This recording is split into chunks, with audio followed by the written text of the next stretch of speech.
ॐ गं गणपतये नमः। ॐ श्रीरामार्चिताय नमः। ॐ श्री तिरुवानैक्कावल अखिलांडेश्वरी समेत श्री श्री श्री जम्बुकेश्वराय नमो नमः। श्रीरङ्गरङ्गनाथनिन् रङ्गनायकिये नमो नमः। toNDaraDipodi āzhwār नमो नमः।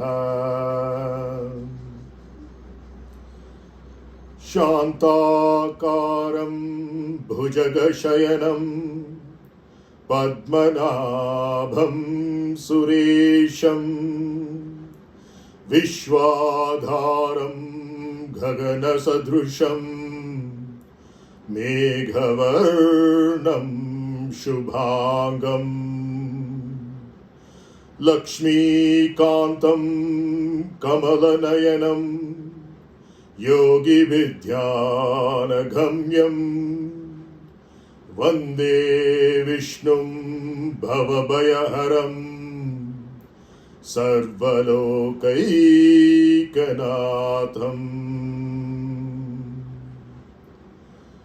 ॐ श्री बसवेश्वराय नमः।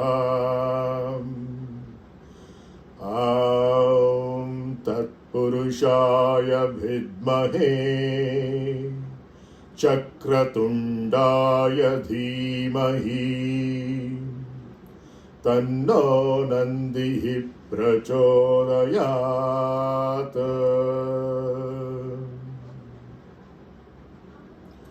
On the occasion of Akshaya Tritiya, Basava Jayanti, Ramadan, and Vrishabha Sankramana of Surya, my heartfelt blessings, Shubhakankshayi, Shubhashayagalu, Nalvarthikal to all of you.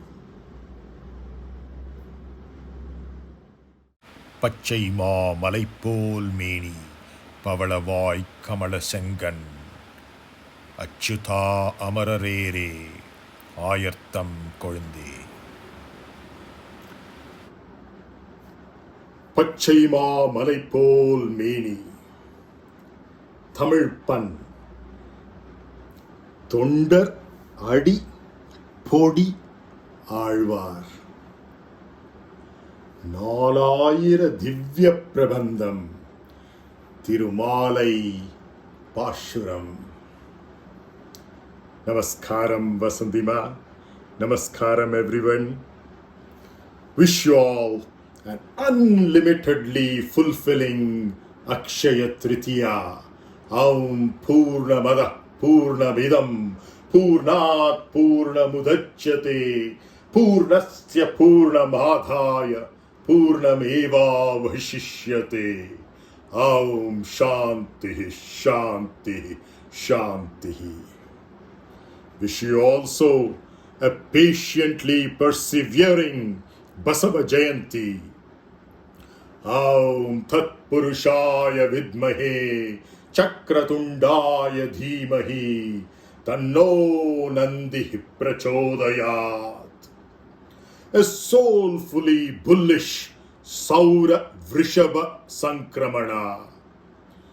Aum Bhuh Aum Bhuvaha Augum Swaha Aum Mahaha Aum Janaha Aum Tapaha Augum Satyam Aum Tatsabhitarvarenyam Bharga Devasya Dhimahi Dhyayanaha prachodayat.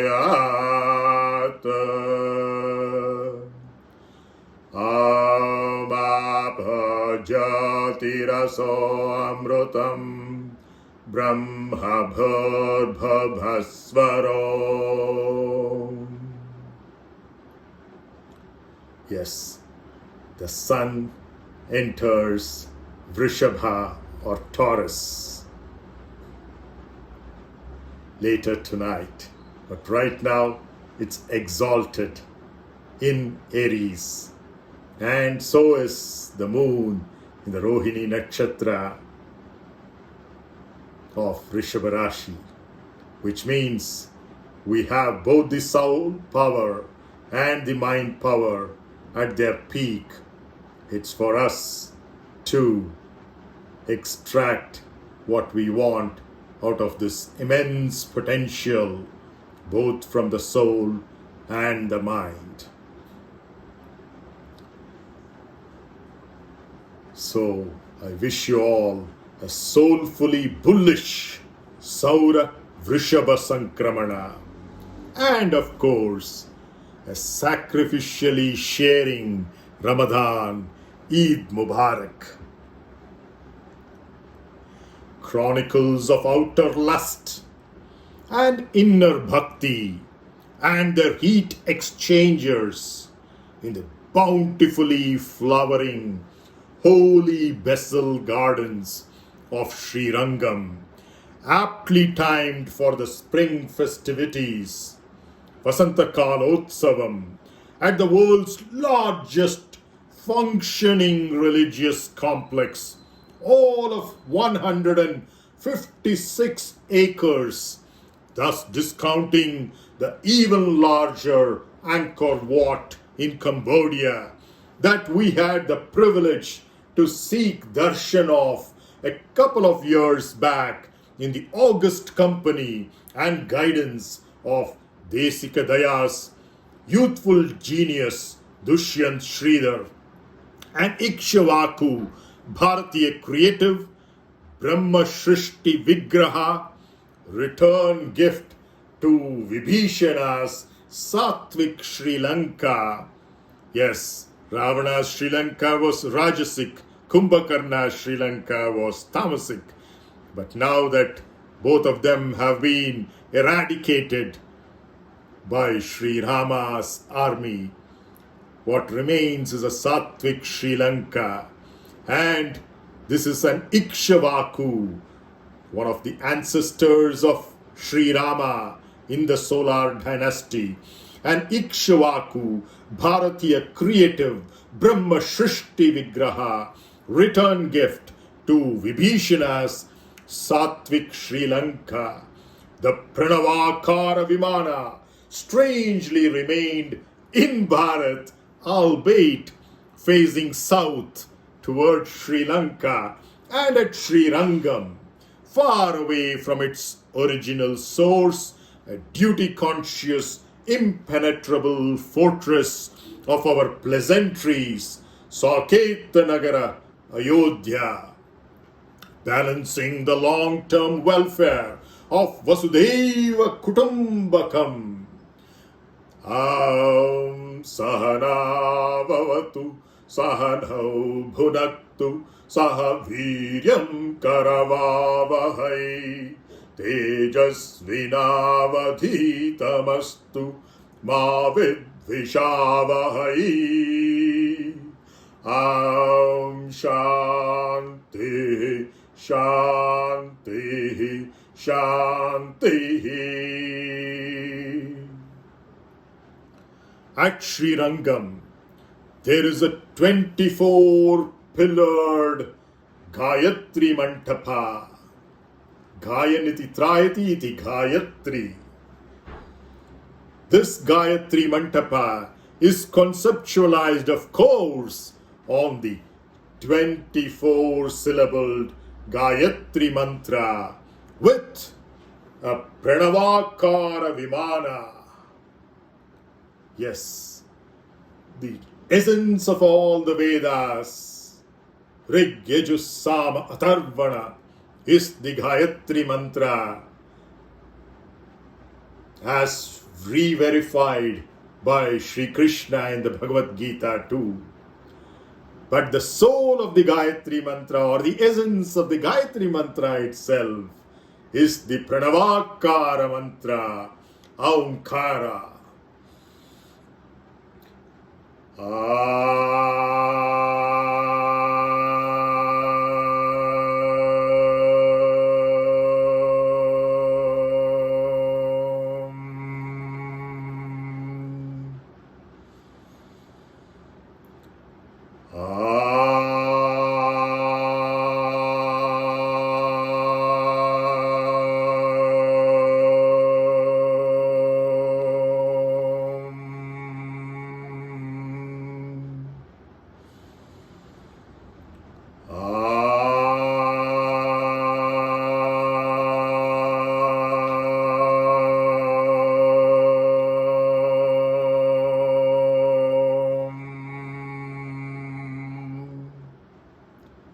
As you see, it's made out of 3 syllables of akara, ukara, makara. And then between the 2 recitations of aumkara, there is a gap which refers to the turiya state that we shall talk about a little later. But right now, let's focus on these 3, akara, ukara, makara. Corresponding to these 3 lines, we have the 3 lines of the Gayatri Mantra. And each one of these 3 lines has 8 syllables. How? Aum tat sa vi thur va re nyam. That's the first line. Bhar go de vas ya dhi ma hi. That's the second line. Dhi yo na pra cho da yat.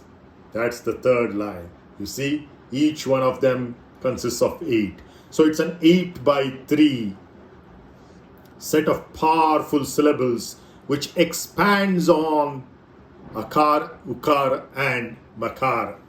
So at Srirangam, very close to Tiruchirappalli, about 12 kilometers, and just 2 kilometers away from the profound Apakshetra, Panchabhuta Kshetra, Tiruvānikkaval, Akhilandeshwari Sameta, Shri Jambukeshwara's temple as well. In this very same island, yes, Kaveri branches herself out to create this river island. And within the same island, you have both Tiruvānikkaval, Shiva, and Shri Ranganayaki Sameta Shri Ranganatha Vishnu. Our nothingness at our Sahasrara and our everythingness at our Anahata coming together once again. And at that Sri Rangam, for those of the people who are not into the chanting of Aumkara or the Gayatri Mantra, there is still a way out. There is a 24-pillared Gayatri Mantapa which has been conceptualized on the 24-syllabled Gayatri Mantra that we just saw, with a Pranavakara Vimana. Yes, right above the Gayatri Mantapa. The ultimate exposition of Aum, conformally mapping it to Jagruta, the first 3 chakras, referring to the waking state or the awakening, the Suprabhatam, namely the Mooladhara, Swadhisthana and Manipura. Yes, the earth, water and the fire of the body, mind and intellect, which we saw in detail last time. So, conformally mapping Akara to Jagruta or waking state, Ukara to Swapna or the dream state, and makara to the sushupti or the deep sleep, dreamless state. And then you want to go beyond it. That is the turiya avastha, which is the fourth quarter, which makes the other three quarters combined. So already we saw body, mind, intellect. These three coming together, leaving out the prana and the atma. And this is a very important mudra too, especially to improve our perception, our clarity. And when valor or courage arises out of this, that confidence has a basis and can work wonders. If not, confidence can be dangerous, even without getting into the realm of so-called overconfidence. Confidence always has to be based on clarity. So here, akara, ukara, makara, a, u and are conformally mapped to the Jagruta, Swapna and Sushupti, leaving the Turiya over here, the Turiya Avastha, which represents the silence between two recitations of Aumkara. After A, U and there is a gap of silence when you take another deep inhalation to express the next Aumkara. That silence or gap between two Aums is essentially the Turiya Avastha of the Prana and the Atma, which together then combine to create one whole. And so the ultimate exposition of Aumkara is, of course, the Mandukya Upanishads connect to the Yoga Nidra of Sri Ranganatha. And that's intricately profound, as we shall see throughout today's discourse. We'll begin, as most people do, by erroneously identifying ourselves with the body. Yes, our bodies. Suppose we think we are our body, which we do most of the time, unfortunately. But yes, let's accept the fact we think we are the body. So let's say we are indeed the body. So what? We can check out the meaning of today's song as a body's ode to its source, the parent earth. Where did this body come from? Well, as a fetus inside the mother's womb, we used up the nutrition of the mother.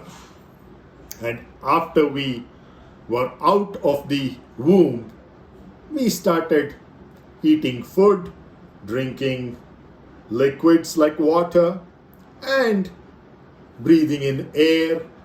So essentially, whether it's the atmospheric inputs through the nostrils or the water and solid food that you intake through your mouth, that's what has increased our weight from 3 kg or so to 70 kg or so.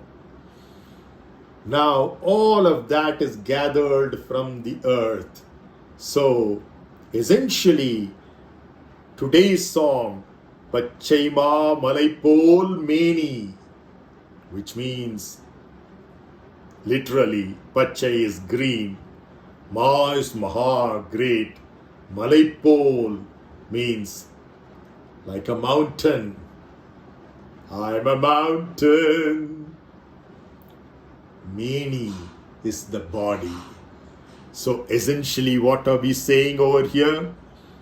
We are beginning like how most people do, by erroneously identifying ourselves with our bodies to check out the meaning of today's song as the body's ode to its source, the parent earth. We'll then not stop there, of course. We know that was an erroneous assumption and would lead to erroneous conclusions, but still worth it thanks to the profound knowledge shared by toNDaraDipodi āzhwār. But then we'll go deeper, right? We'll then graduate and postgraduate and doctorate to deeper and longer lasting identities. I'm not the body, I'm not the mind, I'm not even the intellect, I'm not even the life energy or prana. I am the radiant Atman, soft, delicious, white, pure and beautiful as the coconut fruit inside the hard coconut shell. Ride on me, Sri Ranganatha, as you ride on your the Ananta Shesha or Garuda or Hanuman and the enormous number of other vehicles that you have at your command, Simhavahana, Gajavahana, in the Utsavas, not only at Sri Rangam, but every place that has a temple for you. O Pallikondan of Pallikonda in Velur district, Ananta Padmanabha Swami of Thiruvananthapuram in Kerala, Sri Ranganatha again at Srirangapatna near Mysuru, Karnataka, and so many other places. And of course, there's also an even more ancient Shiva in the same reclining position. We'll talk about it on another occasion. And of course, there are Buddhist sculptures all around Southeast Asia, especially in Ayutthaya, not Ayodhya, Ayutthaya of Thailand, where he reclines once again like Sri Ranganatha. So what's the significance of this reclined, supine position of the maintainer, preserver and sustainer of all of us? We'll get to see that as well in today's discourse. So longer lasting identities, ending up with the innermost core of eternity. Right? Already we saw, if I am the body, then this pachai malai pol meni is nothing but Mother Earth, or to be gender neutral, we can say parent Earth. Right? But then we know we are not the body. So what if we are the mind? Then what is the pachai malai pol manas? That is essentially gathered as well, isn't it? What is our mind? It's the collection of thoughts which is coming from both our genetic influence, which we have again received from Mother Earth, as well as from the inputs that we get from the way others behave around us, and therefore the emotions that we generate. That's essentially the watery mind, fluidy mind, right? Then what if we say, okay, I'm not the body, I'm not the mind, I am the intellect. Then you're thinking of pachai malai pol meni as the universal intelligence from which we have gathered a little bit of the sharp, fiery intellect. And that's essentially what we are once again talking about, the universal intelligence as pachai malai pol meni. But we are not going to stop at assuming wrongly that we are the body, mind and intellect. But then we are going to go to much higher levels of truth. Yes, truth is not digital binary of true or false. No. It's a ladder where you go from, not even the starting point is false, by the way. That's the truth, because that's where you are. And then you climb the ladder to higher and higher rungs of truth, to the ultimate truth. First we thought we were the body. No. Then we said, okay, I'm going to a higher truth. I'm the mind. No. Then we said, okay, then maybe I'm the intellect. You say, no. Then I'm the prana. No. I am the Atma. I am Brahman. Tattvamasi. I am Atma Brahma. Aham Brahmasmi. The ultimate truth.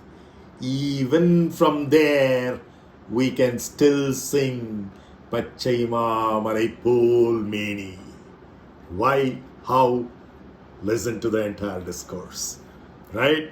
So, because we are going to graduate, postgraduate and doctorate, right? To deeper and longer lasting identities, ending up with the innermost core of eternity. Yes, these are the Panchabhutas of earth, water, fire, air and space. And then we go beyond all of these to what we really are, beyond the Panchabhutas, beyond the Vishuddhi Chakra of Akasha, to the Ajna Chakra of Akhilandeshwari, and the Sahasrar Chakra of Jambukeshwara, Abhisheka Priya Shivadu, and of course the Ketu Kshetra, Ketu Kulasyonatim, the Matru Pitru Lokas, and beyond that the Guru Chakra. So when we say Akara, Ukara, Makara, when we say then we are focusing on the three sons of Shiva at the Mooladhara, Swadhisthana and Manipura, Vinayaka, Muruga and Ayyappa. Then we go to the Shaktis of Lakshmi, Saraswati and Parvati at the mention of Ukara. Akara, the male entities of Ganesha, Saramana Bhava and Ayyappa, Dharmashastra, Manikanta. Then Ukara, we come to the Anahata, Vishuddhi and Ajna of the three Shaktis, Adi Shakti, Parashakti, Mahashakti, Icha Shakti, Kriya Shakti, Jnana Shakti. And then we are getting into the Makara. Already we've crossed the waking state and dream state. Now the deep sleep state of Sahasrara, Matrupitru Chakras and the Guru Chakra, where the Makara goes. That's where you can experience the vibrations as you recite Aumkara. Whenever you recite Aumkara, after a deep inhalation, during the exhalation, the first 1/3 is about Akar, second 1/3 is about Ukar, and the third 1/3 is about Makar. So the first 1/3 actually takes you through the waking state of Jagruta. The next 3 takes you in the power of the goddesses Lakshmi, Saraswati and Parvati into your dream state of Swapnavastha. And finally, in the Sahasrar, Pitru and Guru Chakras, you are getting into the Makara of the ultimate dreamless, deep sleep state.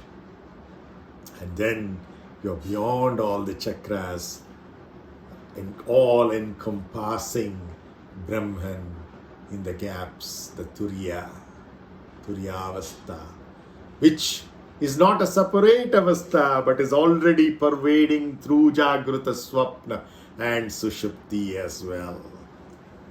So, we will graduate to longer lasting identities, not the body, not the mind, not the intellect, not even the prana, but the Atma and its identity with Brahman.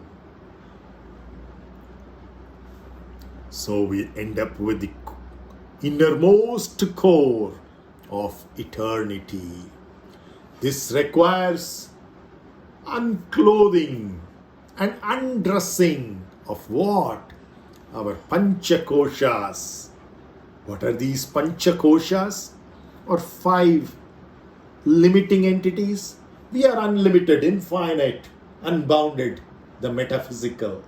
But then we have started shrinking because of the clothing. An inner wear, an outer wear, a jacket over that, and then a home, right? Like that, we have constricted ourselves. So, it's the unwrapping or the de-skinning. What is happening over there? Actually skinning, right? So what is the skinning or unclothing or undressing of the panchakoshas? Yes, the first one is the Annamaya Kosha, which is the food body or the food clothing that we have, because of which we have thought we are the body. If we remove that outermost clothing of the Annamaya Kosha, then it's as simple as just seeing with our eyes that yes, I'm not the body. How stupid I was to think I was the body. All because we are wearing that Annamaya Kosha, which has made us look so tiny, weeny as this body. Then we go ahead and remove the next level of clothing. That's called the Manomaya Kosha. When we remove the Manomaya Kosha, we've already crossed the Mooladhara and come to the Swadhisthana. At the Swadhisthana, we are removing our Manomaya Kosha, which was making us think we are the mind. But then once the Manomaya Kosha, the inner wear, is removed, then we know we are not the mind as well. Then we are all the way up to the skin. And then we start thinking at the Manipuraka Chakra that we are the fiery, sharp intellect.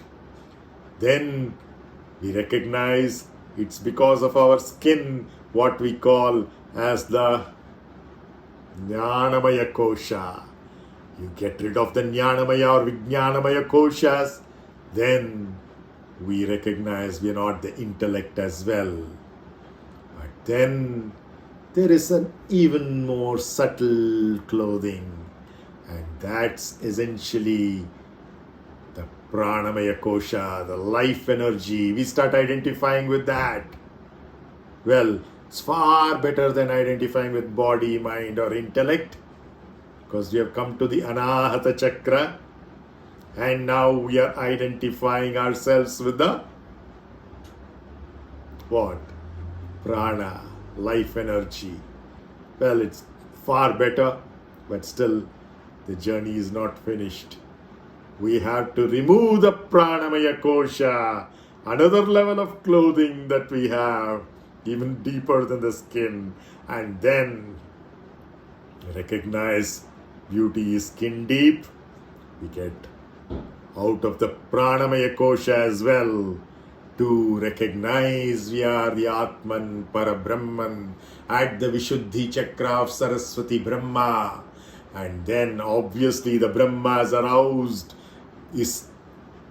has arisen out of the navel of Vishnu, and therefore Vishnu's creation, the great Vishnu that he is, his creation ought to be far superior to him. That is the Brahma Saraswati at the Vishuddhi Chakra, and there we realize that Aham Brahmasmi.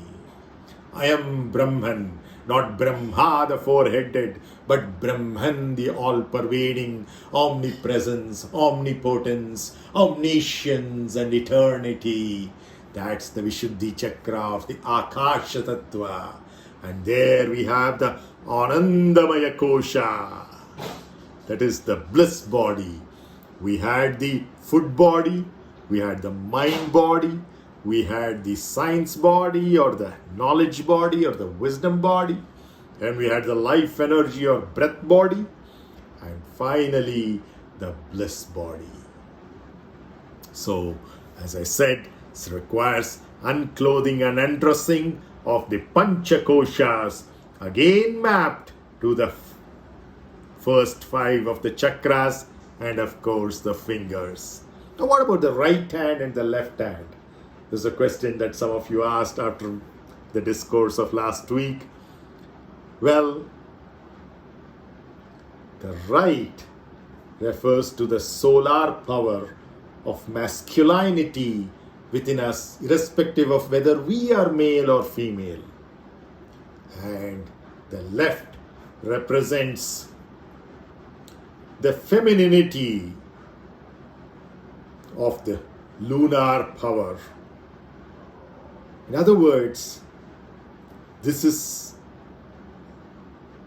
the stillness or the content or the matter, and this is the dynamics of it, the energy.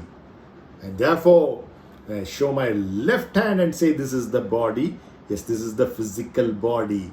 And then when I show the right hand and say this is the body, talking of the body's energy, the dynamics of the body, the Shakti of the body.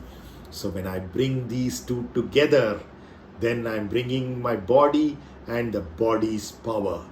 When I bring these two together, I'm bringing the mind and the mind's power. Then I'm bringing these two together, I'm bringing my intellect and my intellectual power. And then when I'm bringing these two together, the pointing fingers, I'm getting my prana and the energy of the prana together, the life breath and the life energy. And then finally I'm getting the Atma and its energy together as well. And that's why the Anjali Mudra of Namaskara, Namaste is so very profound. When we say Namaste, we are basically saying an aspect of Sharanagati, self-surrender, recognizing that we don't have an identity of ourselves. We are indeed the universal identity of Parabrahman. And that's why when you're bringing these two hands together, we are bringing the entities with their powers, the masculine with the feminine, and then we recognize our union or yoga, not with our own body, mind, intellect, life, energy and Atma, but with that of the Parama Purusha and Prakriti. This is Parama Purusha, this is Prakriti, this is Purusha Prakriti Sangama. So that again, as I said, can be mapped to Muladhara, Swadhisthana, Manipura, Anahata and Vishuddhi. Those of you in stage fear, well, most people have this fear of the stage, to go and give a talk on a stage or to go give a performance, maybe singing on stage, or they might be great singers, but once you put them on stage, there's a bit of nervousness. So there are lots of people like that, unfortunately. But those of you in stage fear will also be facilitated on this platform. In fact, in this discourse itself, you'll be facilitated to transform that same stage fear into stage love like me. Yes, the energy of stage fear and stage love is the same. It's just the transformation that is required from one form of energy to another. Like how electrical energy can be converted into light energy to illuminate something, or to heat something, you need a heat energy. So like that, you can transform the energy of stage fear to that of stage love. Indeed, leadership of a prosperous stage, prosperous Shri, stage Ranga, leadership Natha.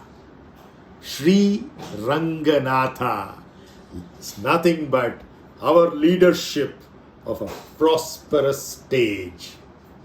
You might think of Shri Ranganatha as a Vigraha in Srirangam or Pallikonda or Thiruvananthapuram, Srirangapatna, but that is just symbolic of our own leadership or Natha, of a prosperous or Shri stage or Ranga Mantapa.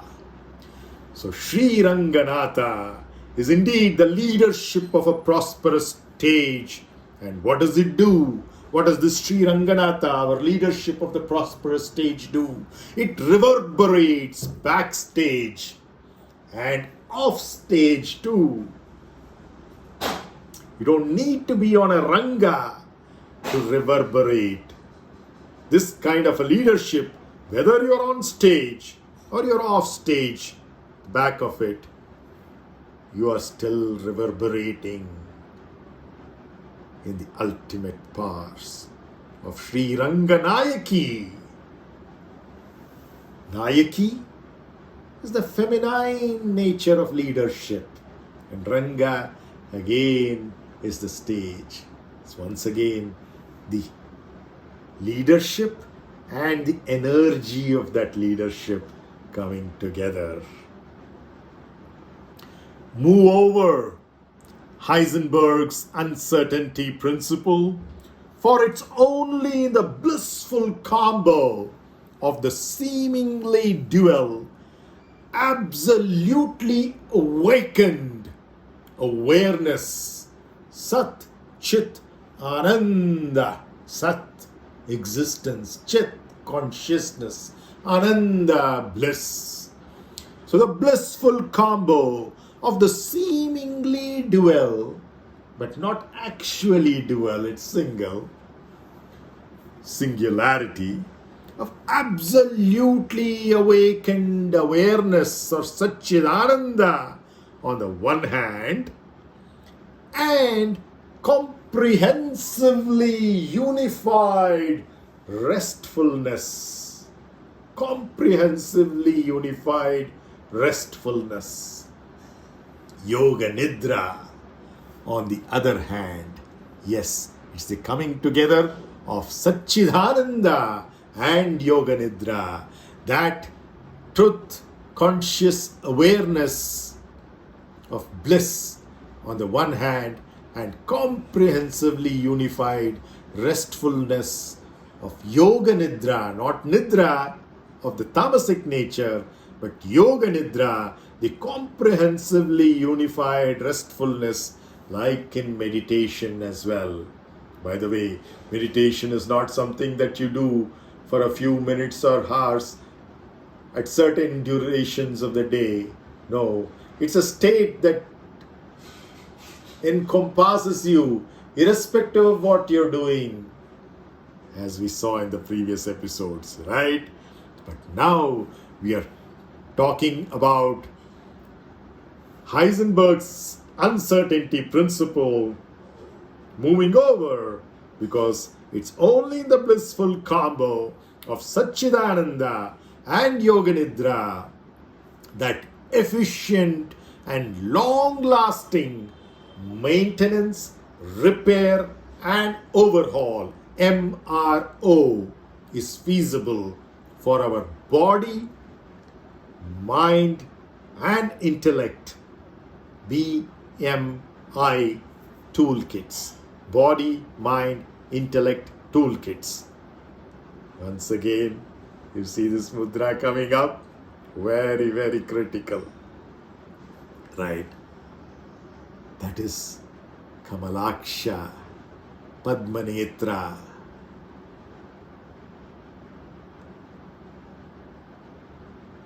With our own everythingness, in its naturally reset, default state of bounded cosmic hibernation. Bounded cosmic hibernation. Our own everythingness, in its naturally reset, default state of bounded cosmic hibernation. Is it? No, it's unbounded cosmic hibernation. Ananta, anta, bounded, which has an end. Ananta, unbounded. What? Ananta Shayanam. Ananta Shayanam. Shayanam is sleeping. But once you put the prefix or adjective Ananta to it, the unboundedness makes it a restfulness with full awareness. Like in meditation. For most people, beginners at least, meditation seems just like another politically correct, sugar-coated name for sleeping. No. In deep sleep or Sushupti Avastha, we get awesome rest. Restfulness is definitely there, but without any awareness. When you have both restfulness and awareness simultaneously, that's your meditation. And that's the Yoga Nidra of Sri Ranganatha, wherein the Satchidananda Tattva is also coming into the Yoga Nidra. So, it's a state of unbounded cosmic hibernation or Ananta Shayanam. Get ready to stage the play of life, Leela, a play of lifetimes. I'm ready. Are you ready for the magic? Originally being a Samaveda inspired Tamil pun, Carnatic singers over time have taken the liberty to tune today's song Pachai malai meni to various motherly melodies. Pachai malai meni, Pachai malai meni. Various motherly melodies such as Bhupalam, Hindolam and Todi ragams, just to name a few. Coupling usually with a single dad Aditalam. Polygamy. Extrapolating further and showcasing universal inspiration across states, languages and millennia. Sant Tukaram, yes, from Maharashtra, Sant Tukaram's Marathi Abhang, Savale, very interestingly, has almost the same meaning as Pachai malai meni. In fact, almost the entire song, today's song, excerpted from the nālāyiradivyaprabandham or pāsurams. In general, today's songs are more specifically from the compilation in the first 1,000 of the 4,000s, nālāyiram. Nal means 4 and ayiram means 1,000. So it is specifically, Pachai malai meni is specifically from the compilation titled tirumālai. Tiru, holy, auspicious, and malai, garland. So tirumālai is a part of the Divyaprabandham, nālāyiradivyaprabandham, comes in the first 1,000. It comprises of 45 songs, 45 pāsurams, authored by toNDar, means a devotee, Adi, means feet, and podi means the dust out of it. That's why we even call it Bhaktanga Renu. Bhaktanga Renu. Bhakta Tondar. Anga is the feet, let us say. And Renu, as in Renuka, is that Renu is essentially the dust. So it's authored by that great person called toNDaraDipodi āzhwār, about whom we are going to learn a lot more today. Yes, we will now celebrate one of the 12, or rather 13, I'll tell you why 10, 12 or 13, but keep it in that order of magnitude is fine. 10, 12 or 13 primary deep diving devotees or most devout bhaktas, all of who immersed and drowned themselves. That's why they're called āzhwārs. ஆழ்ந்து உள்ள சென்றவர், கடர்ந்து உள்ள சென்றவர், கடவுளை பார்க்கலாம், அவர்தான் Alvar. All of who immersed and drowned themselves in what? In our own prosperous everythingness, which is what we refer to as the Parkadal, which is our ability to sustain, preserve and maintain the universe created by whom? Created by ourselves every moment, and of course recreated every other moment. Any consecrated spot at and about which at least one of the dozen deep diving devotees have sung is termed a Divya Desham. There's a reference even in the Srimad Bhagavatam where Shukamuni is expounding to Parikshit.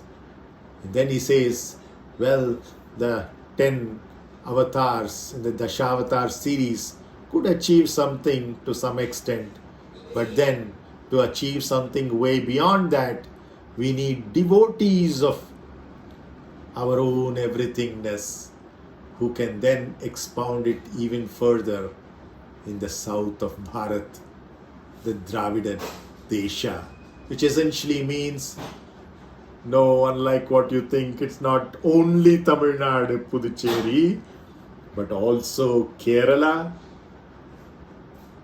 Tamil Nadu, Puducherry, Kerala,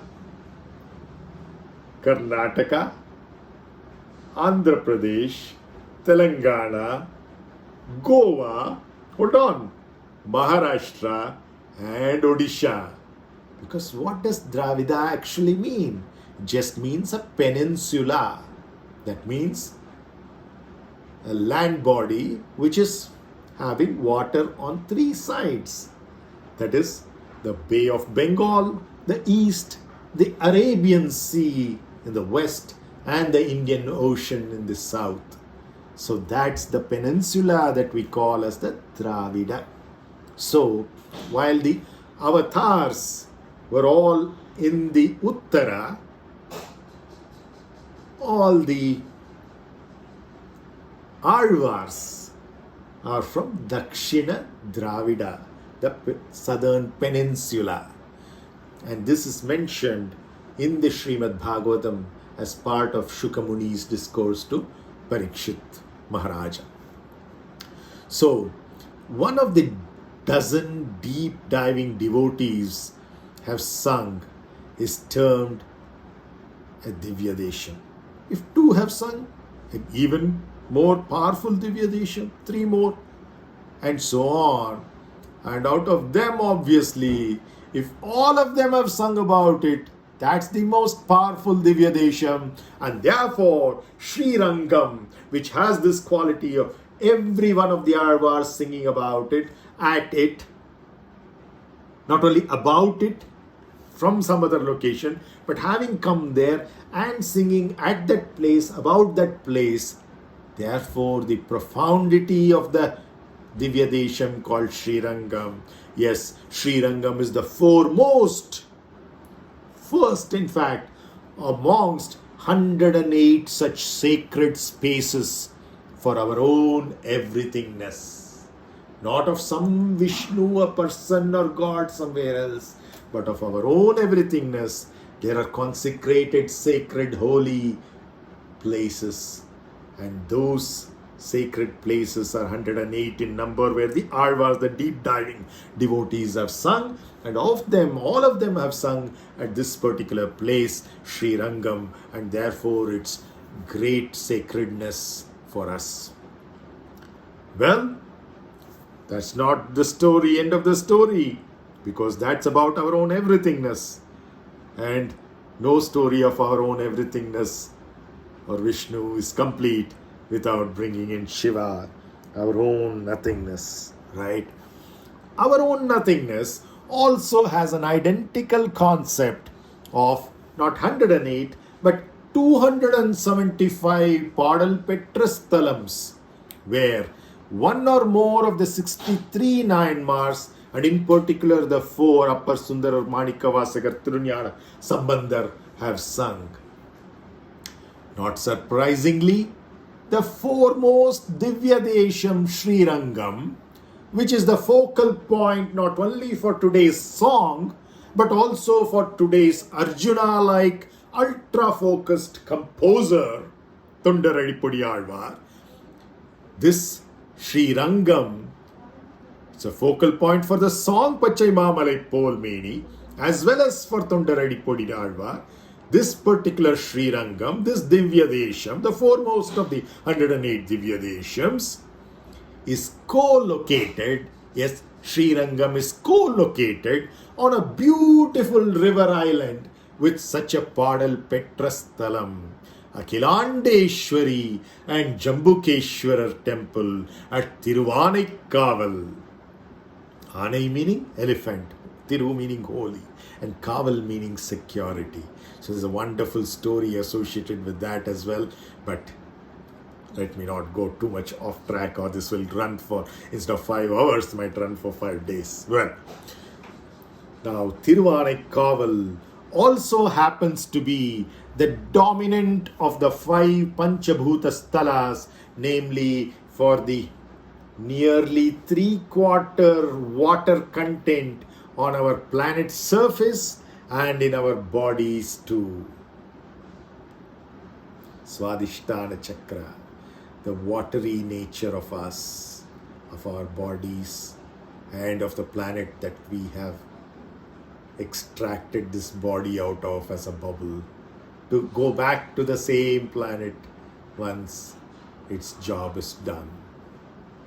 To get a new one, of course, or to get out of this cycle of birth and death into moksha, mukti and nirvana. So we're talking of Tiruvānaikkaval and Srirangam. I have amazingly deep insights about the Tiruvānaikkaval temple too, but that long discourse, as I said, will have to wait for another choice in another week by Vasandima. I shall eagerly await such an opportunity. Okay, Vasandima, make a note. Hope you can sing something on Jambukeshwara, the wonderful songs by Muthuswami Dikshitar as well. Well, we can broadly classify devotees as 3 A's. Well, Vasandima can sing about Akhilandeshwari also, or Jambukeshwara, Tiruvānaikkaval. Let's come back. We can broadly classify devotees or bhaktas as 3 A's. A for āzhwār, A for Acharya, and A for Aam Aadmi. With due apologies to the Delhi Chief Minister, AK-47. Amongst these, an Aam Aadmi perhaps invokes an unknown entity which he or she blindly believes in as God, G-O-D, generator, operator, destroyer. For the welfare of whom? Of himself or herself, at the most his or her family, friends, community, nation, or at the most the world at large.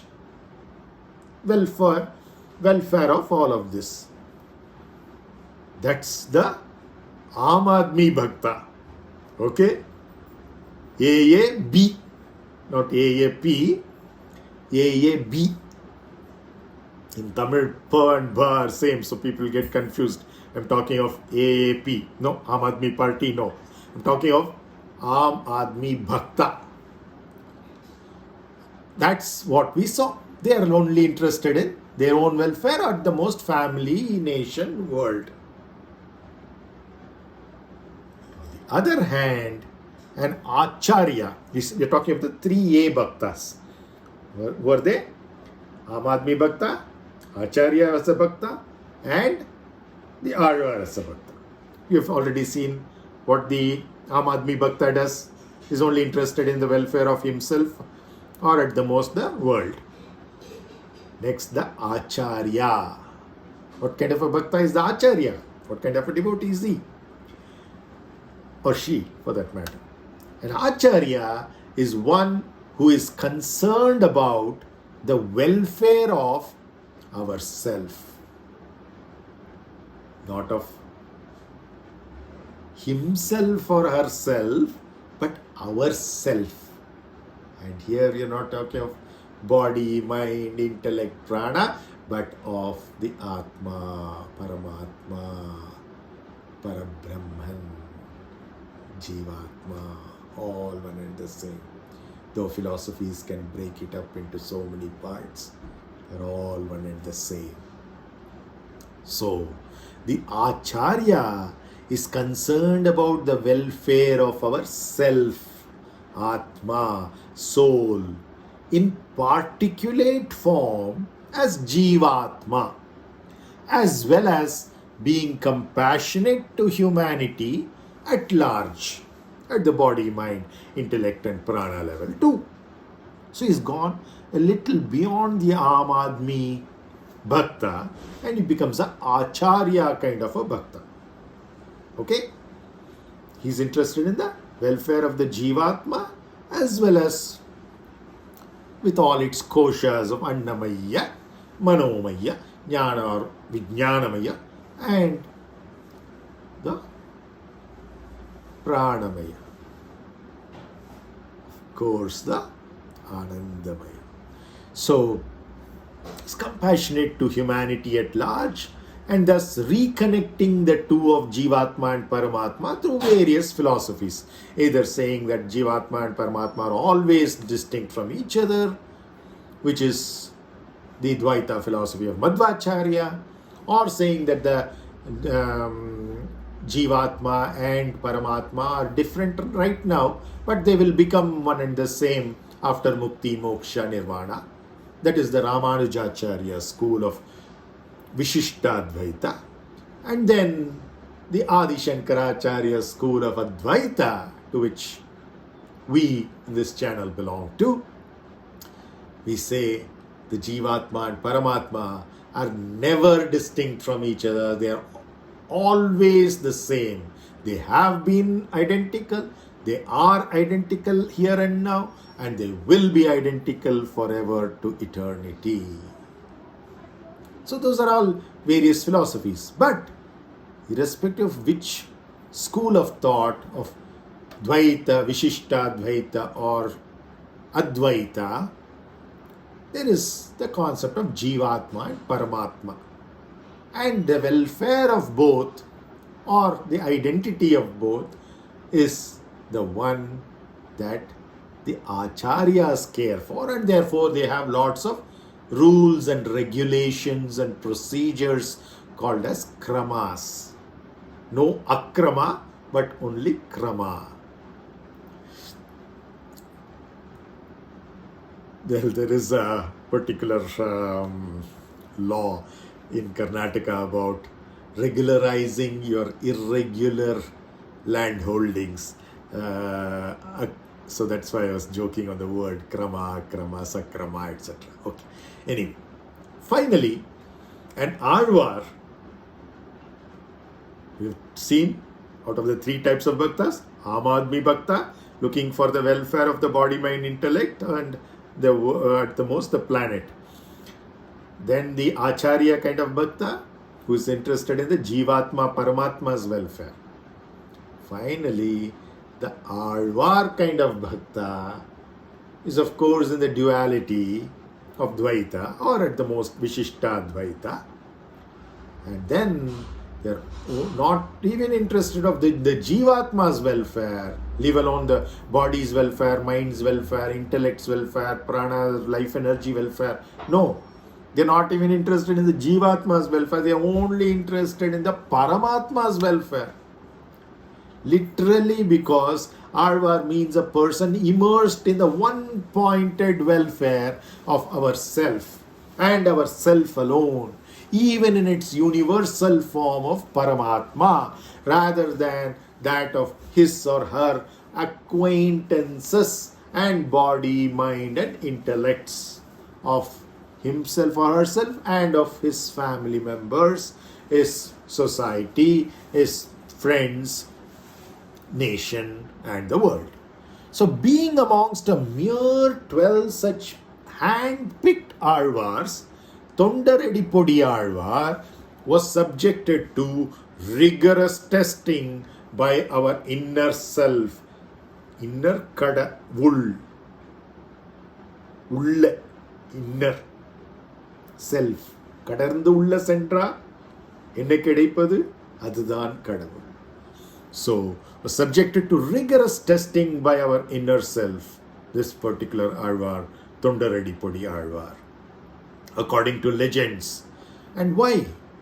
In order to retrieve him back to serve ourself. From where he wanted, should he be retrieved? Well, in his previous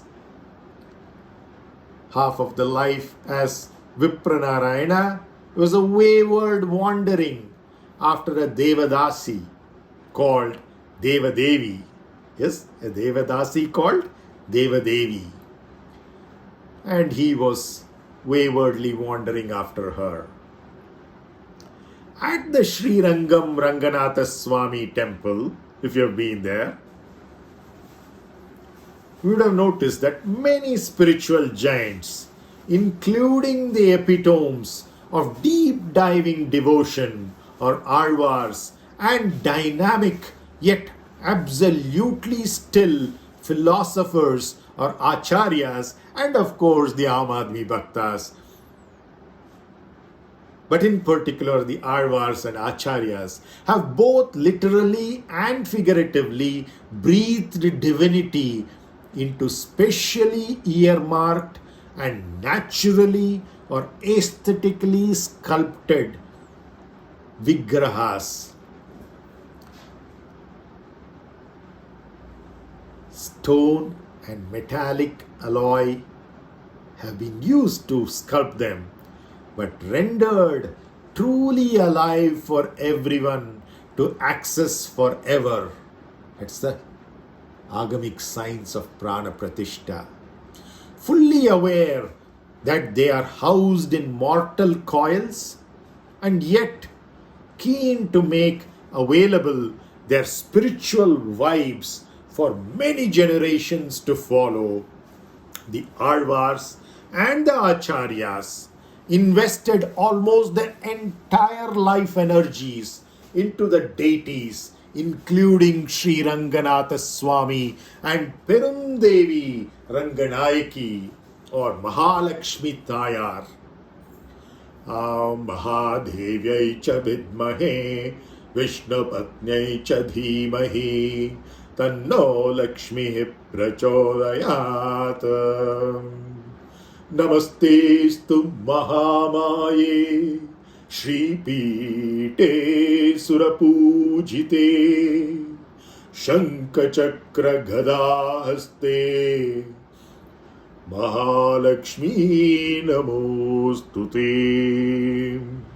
Namaste Garudarudhe Kolasura Bhayankari Sarva Papa Hare Devi Mahalakshmi Namostute.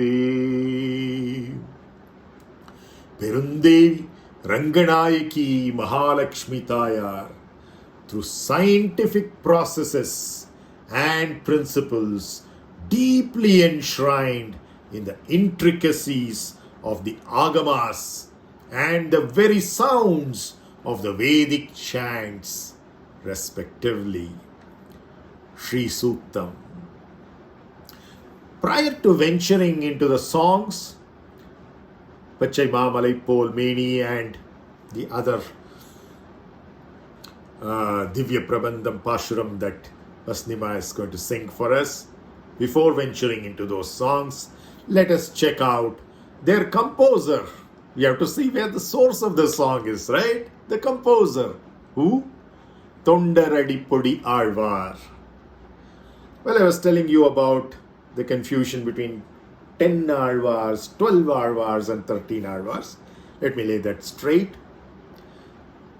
Madhura Kavi, one of those āzhwārs, says that he doesn't want to be considered as a āzhwār because he is a disciple or devotee, even though he is much older, of Nammayar, who is of a so-called lower caste at that point of time. So, we combine Nammayar with Madhura Kavi, the only one who was able to sing rather than just go in Tamil pun. But by his own volition, Madhura Kavi wants to be considered as part of his Guru Parampara. That's the beauty of the Guru Parampara. I belong to a particular Guru Parampara, then I don't have any individuality. I don't need to be counted as a separate person in that. It's part of the single lineage. So Madhura Kavi and Nammayar are one, and therefore one is reduced from the 13.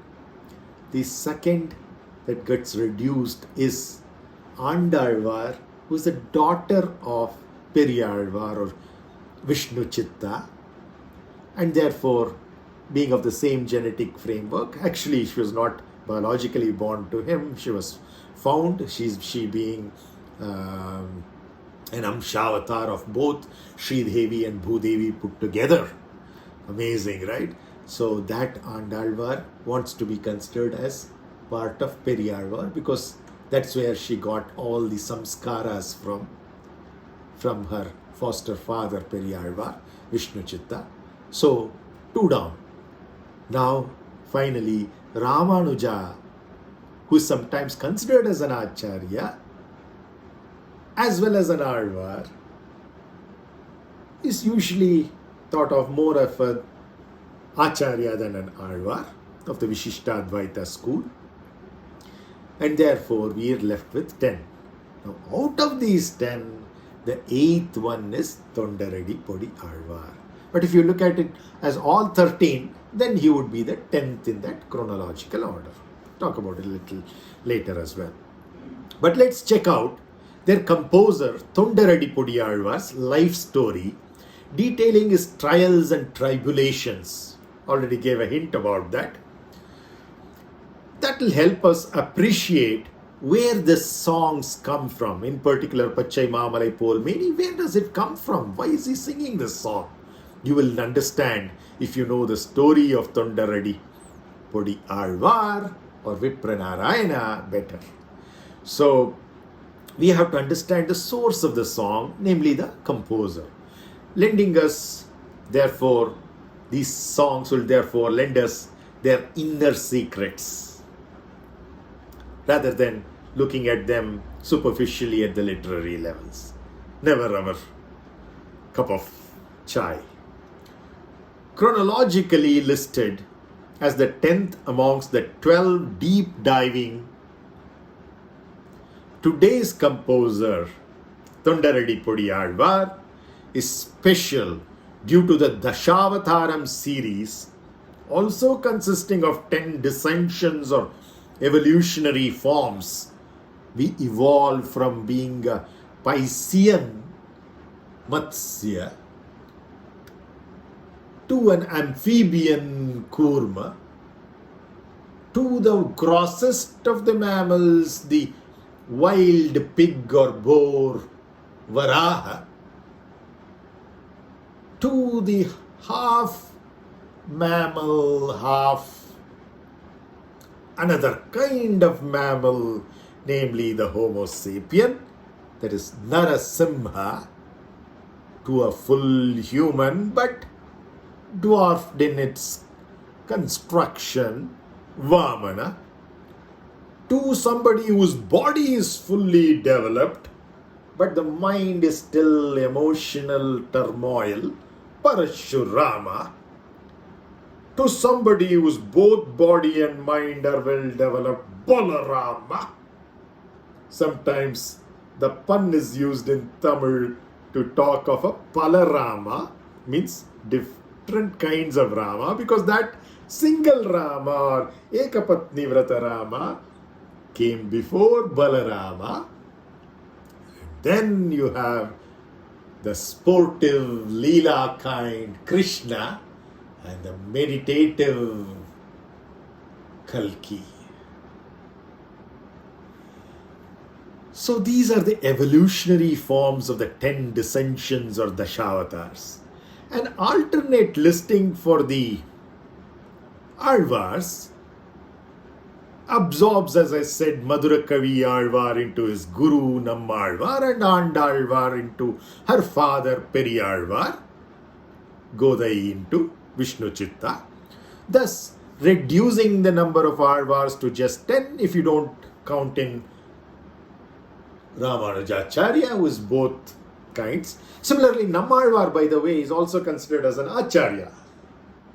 Okay, so these are the two, Nammalvar and Ramanujacharya, who can be put in either of these contexts as an āzhwār kind of a bhakta or as an Acharya kind of a bhakta. Right? So now if you have, if you leave out Andalvar and Madhura Kavi, or rather integrate them into their guru or foster father respectively, then and include Ramanujacharya, then we have a perfect cricket team of 11. And in that also, our today's composer, toNDaraDipodi āzhwār, is 8th. So in this list of 10 or 11, our composer of the day will be 8th. Why am I stressing this again and again? Because 8 is a very, very special number for Vaishnavas. Aum na mo na ra ya na ya. The Ashtakshari Mantra is said to be the most powerful and most profound of the Vaishnava mantras. And this āzhwār is the 8th of the 10 or 11 compressed list of āzhwārs. So in this list, our composer of the day will be 8th, again special due to the significance of the ultimate 8-syllabled Ashtakshari mantra, Aum Namo Narayanaya, as well as the fact that Krishna was born on Ashtami. That's why we call his birthday as Janmashtami, the 8th day in the lunar phase. Well, coming back to toNDaraDipodi āzhwār, he was born as a doubly special goal of human beings. Why am I saying this? Why was toNDaraDipodi āzhwār born as a doubly special goal of human beings? Doubly special, Vishishta and Vipra. Goal, Ayana. Human being, Nara. Nara Ayana is the goal of human beings. Don't think of Narayana as some person or some god with some body in some faraway place called Vaikunta. No, no, no, no, no. Narayana just means the goal of human beings, of all human beings. That goal of all human beings, the ultimate goal of all human beings, is what we give the name Narayana. Naraki Ayana Narayana. And we are talking of today's composer's name as not just an ordinary Narayana, but Vipra Narayana. V itself means special. Pra also means special, as Prajna means special jnana, special knowledge of wisdom or consciousness. So that is Prajna. Similarly, Vijna is science. It's a special form of jnana or knowledge. Right? Now we are talking of not only Vinarayana or Pranarayana, but Vipranarayana. So it's a doubly special Narayana. And this word or prefix Vipra is also used to refer to a Brahmin. Who's a Brahmin? A twice born. He becomes special because of the birth to any mother. It becomes doubly special because of the sacred thread. Right? The sacred thread which makes one twice born and going according to its letter and spirit is what makes one a true Brahmin, not the genetics. Well, the genetics can have a certain contribution, but it is neither necessary nor sufficient. There have been many Brahmins who have not been born to Brahmins, and many who have been born to Brahmins and wear a sacred thread but who are not actually Brahmins because they are not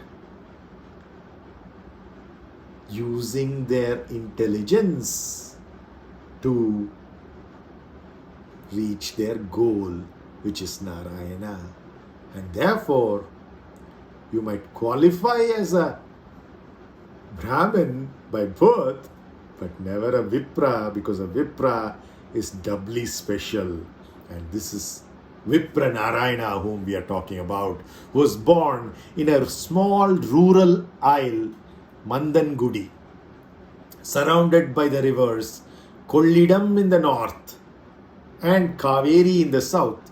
But Kollidam doesn't have an identity of itself. It is a split in Kaveri, which is called Kollidam, and again joins back Kaveri. It's a distributary as well as a tributary because it is coming out of Kaveri and going back to Kaveri. Like how we as Jivatmas are coming out of Paramatma and going back to Paramatma according to Vishishtadvaita school. But in the Advaita school, they are always one and the same. There is no separate Kollidam. There is only Kaveri and Kaveri alone. Thought of as equally special, if not more, than the Mother Ganga. So Kollidam in the north, just for technicality, geography, and Kaveri in the south, and therefore it's a river island. So his Janmabhoomi, that is Vipranarayana's Janmabhoomi, is also identical therefore in this aspect to his Karma Bhoomi, Srirangam, and Srirangapatna too. Why am I bringing in Srirangapatna here? Well, it is also a river island of Kaveri. That's one similarity. But it has a connection to our composer of the day, toNDaraDipodi āzhwār.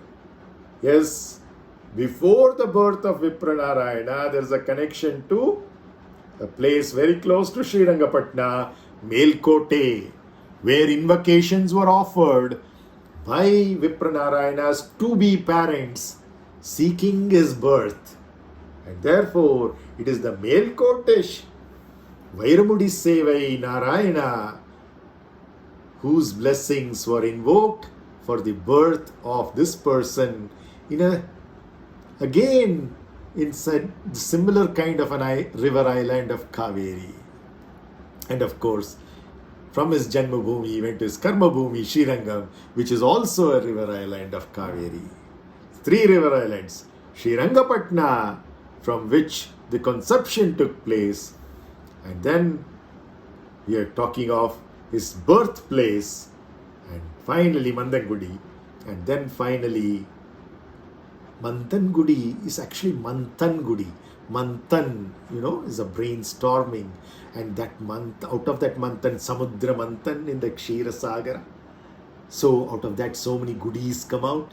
That is the Manthan Gudi. Okay, we'll talk a little more about that place later. So there's the 3 river islands of Kaveri that are significant to today's story. One, which is essentially Srirangapatna, close to Melkote. And then the second is Mandangudi. And finally Srirangam, the Janmabhumi and the Karmabhumi of toNDaraDipodi āzhwār. Now these parents of Vipranarayana were truly Brahmin. That is why via karma or apt action, kriya rather than janma. Karma rather than janma. Not mere birth, but apt action. So in that sense, they were truly Brahmin professionals, referred to as Surya Vaishnava. With a front kudumi, referred to in Hindi as Choti, and with far more dignity in Sanskrit as the crest or shikha, right? Indicating the powerful flame of knowledge as focused laser rays reminiscent of the peak of a mountain shikara. Most apt for today's song, pachai malai meni.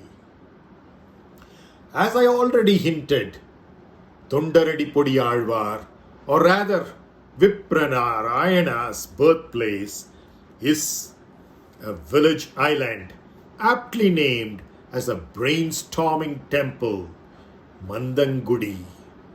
It's just a quick walk of 10 kilometers away from our angle of fulfillment, Kumbakonam. Not coincidentally, Mandangudi itself had its own Sri Ranganatha Swami temple, now known as āzhwār Kovil, in honor of its most elevated citizen 1200 plus years ago.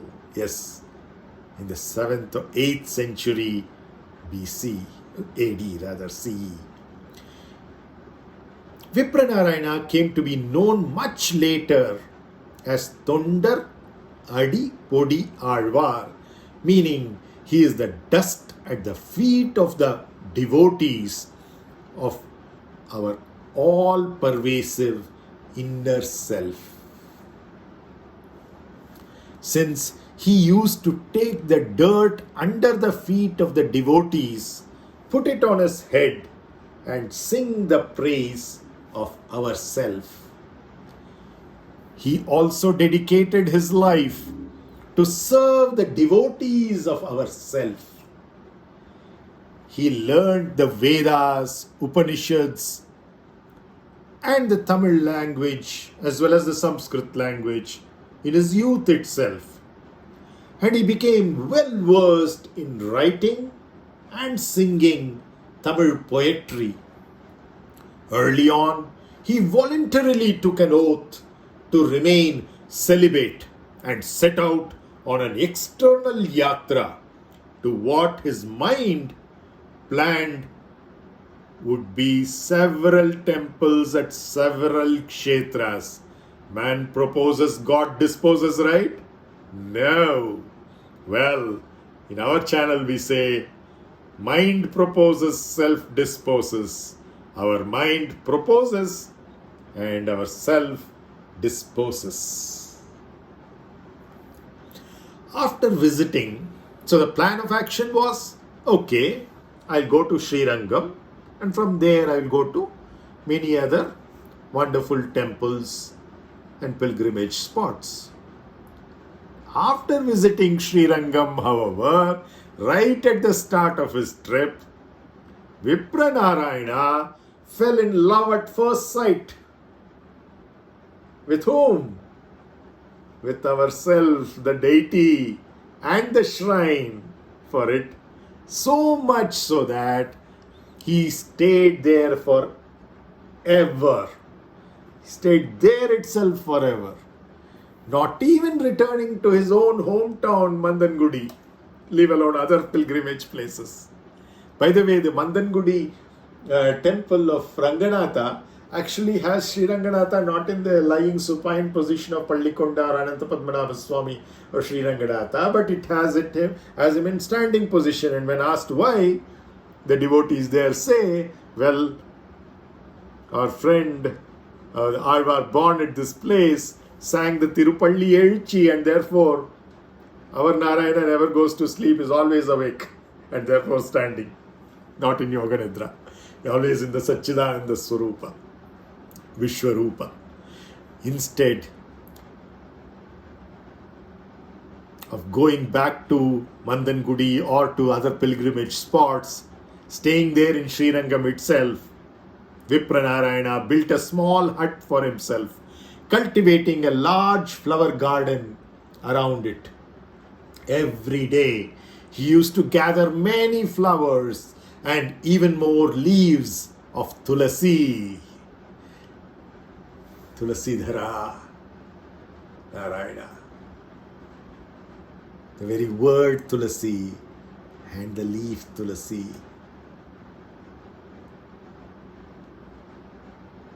take us into deep meditation. That's the profoundness of the holy vessel. So what did Vipranarayana do every day? He used to gather many flowers and, more importantly, tulasi leaves, lots and lots of them, stringing them close together into garlands and offer them for ourselves, densely packed tulasi garlands for ourselves. In its colorful depiction as the stage director of the Leela or play of life, namely Ranganatha, to wear. No wonder then that Vipranarayana is considered the partial equivalent or amsham of, Vipranarayana is the amshavatar of the specially commemorative forest garland. Vai Jayanti Vana Malai. Why specially? Jayanti, commemorative of a victory. Vana, forest. Malai, garland.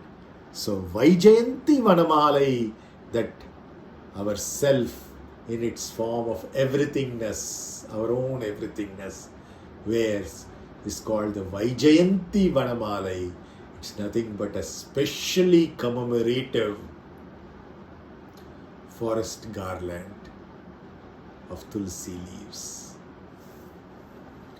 adorning our own everythingness. Vipranarayana was a contemporary of another āzhwār called āzhwār, who built walls around the temple at Srirangam because there were so many invasions. The kind of terrible nonsense that the Srirangam temple has gone through is really pathetic to hear. Over a millennia, so many Islamic invasions, and then the East India Company's commercial looting, followed by many governments, Hindu religious endowments, also overseeing the theft of and smuggling of various vigrahas. It's a very, very sad story. And the thousands of people who have lost their lives, even in Melkote, thanks to Tipu Sultan. All their sacrifices, bow down our head to that.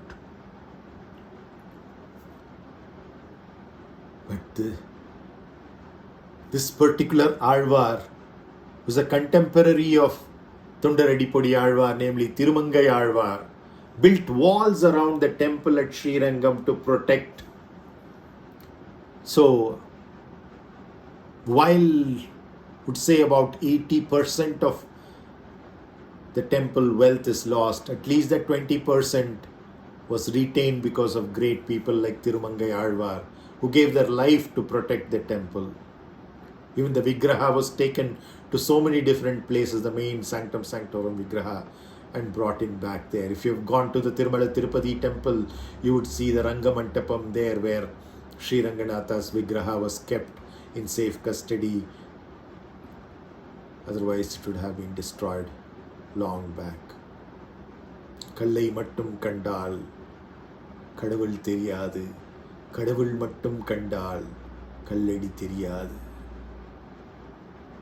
Shantakaram bhujagashayanam padmanabam suresham vishwadharam gagana sadrusham meghavarnam shubhangam lakshmi kantam kavaladayanam yogi vidyanagamyam vande vishnum bhavabhayaharam sarvalokaikkanatham.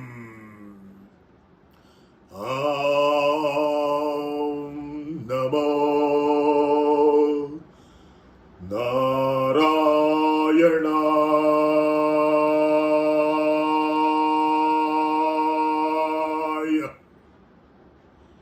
கள்ளை மட்டும் கண்டால் கடவுள் தெரியாது, கடவுள் மட்டும் கண்டால் கள்ளடி தெரியாது. Accounts vary in detail as to what happened in the life of Vipranarayana, but the core story can be described thus.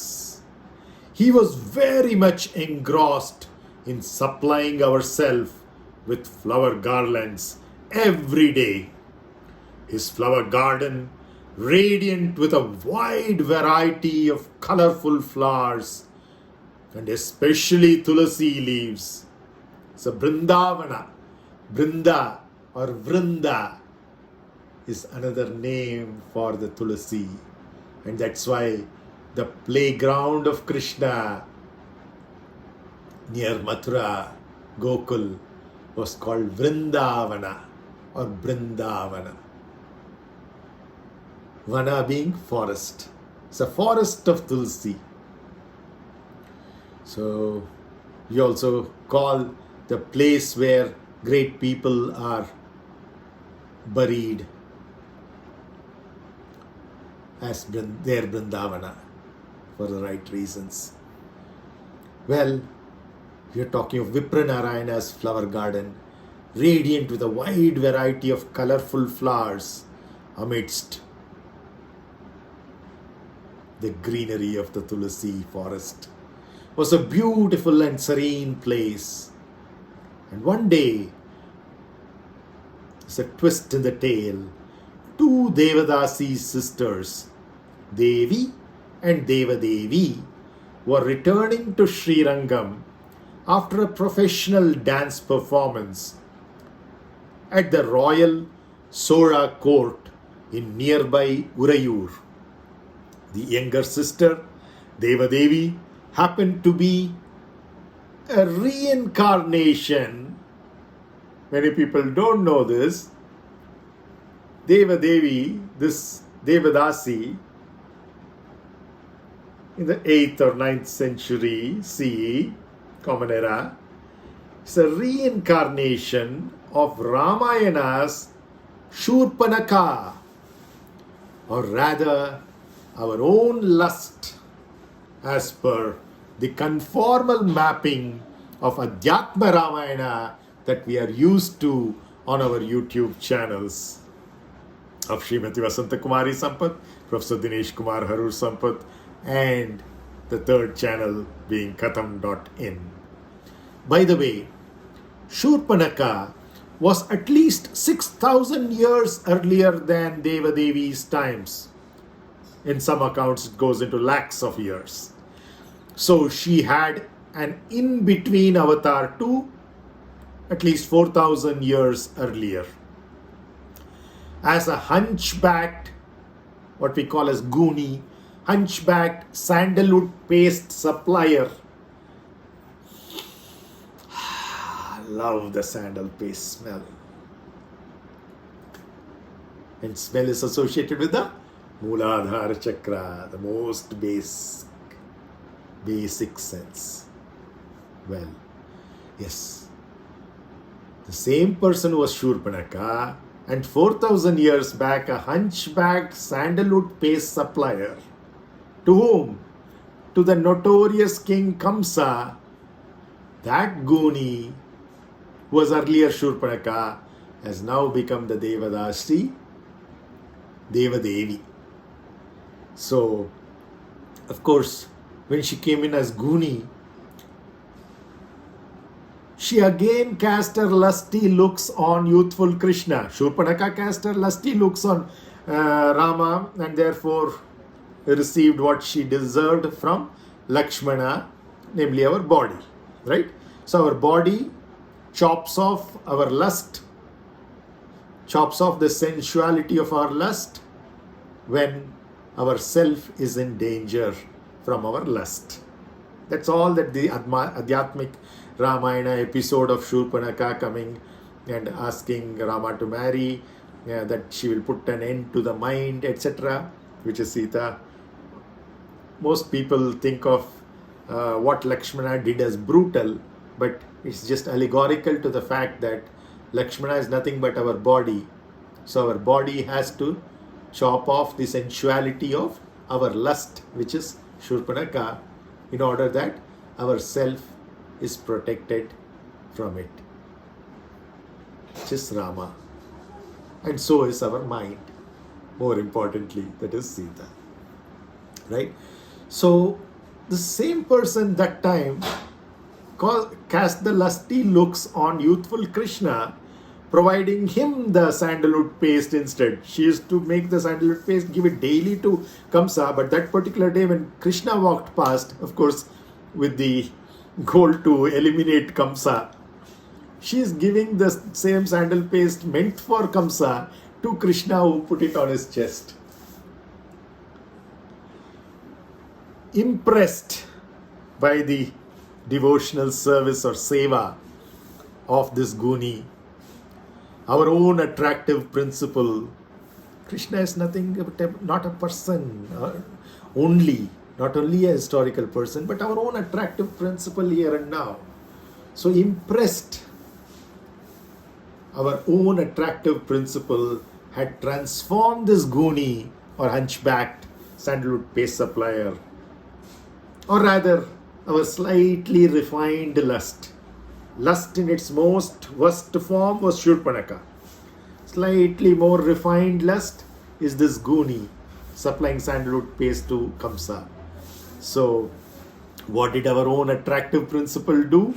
It had transformed our slightly refined lust into a beautiful young girl. Fast forward to our song's timeline and storyline around 8th century Common Era.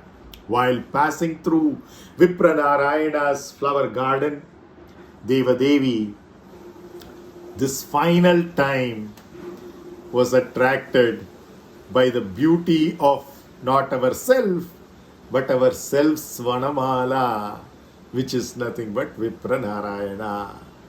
Because the Vaijayanti Vanamala, as I said, its Amshavatar is what we are talking about as toNDaraDipodi āzhwār. He had not yet become an āzhwār by then, but Vipranarayana. So, Devadevi was attracted by the beauty first of the garden. That's another kosha, right? Beyond the Pancha Koshas, beyond even the Annamaya Kosha, is the garden. So Devadevi was attracted by the beauty of the garden. So along with her sister Devi, she ventured into the garden. They had just finished an amazing professional dance performance at the Royal Surya court. Now they are back on their way to their home.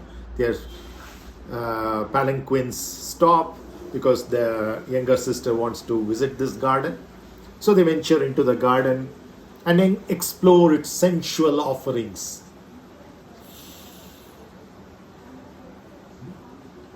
For the touch, for the fragrance, and for the sight of these beautiful flowers. Sensual offerings, right? There's no sound of the flower, right? There is a taste of the flower also, but not the sound. The taste, of course, you have had rose milk, for example, made out of rose petals. And kungkumapu, the saffron flower, so gives an amazing flavor. Well, it's involved with 4 of the sense organs, right? Smell, taste, sight, and touch, but not sound. Keep this in mind. We'll come back to it. Okay, so Devi ventured into the garden along with her sister Devi to explore its sensual offerings. Not the 5 sensual offerings, but 4 sensual offerings. In the meantime, Vipranarayana was engrossed singing this very song of today, Pachai malai polmeni. So we are coming into not only the composer's life, but that very instant when he was singing this particular song, Pachai malai polmeni, as part of his deep meditation on ourself, and thus could not even notice the presence of the visitors, leave alone the fact that they were pretty. This enraged Devi because she was arrogant about her beauty. It's a thin line between pride, dignified pride, and arrogance. She was on the side of arrogance, at least at that point of time. Now this is enacted splendidly by Nadigar Tilagam Shivaji Ganeshan and Nadigar Talaivi Padmini. In the last of the 3 episodes of the Eastman Color Tamil movie, Thirumal Perumai. Check it out if you haven't. It's a wonderful movie. Devi, at least for the acting of Shivaji Ganeshan as the 3 different āzhwārs. Devi, the last episode being of toNDaraDipodi āzhwār. So if you want to focus only on the toNDaraDipodi āzhwār, you might want to forward about 1 hour of the movie. It's a typical approximate 3-hour movie. Devi, being proud of her charming beauty, was offended by what she presumed to be Vipranarayana ignoring her, and took a challenge with her older sister that she would shortly enslave Vipranarayana to her beauty. Her sister's sane advice, Devi's sane advice to Devi, to the contrary, fell on deaf ears. Accordingly, she returned wearing a saffron attire, disguising herself as a sannyasini, apostate. She cooked up a story that our self had appeared in her vision and recommended her to go assist in the devotional services of Vipranarayana, bowled over by the fact that the lady mendicant, at least in sight, already had a vision of our omnipresent self, for which he also was hankering all his life.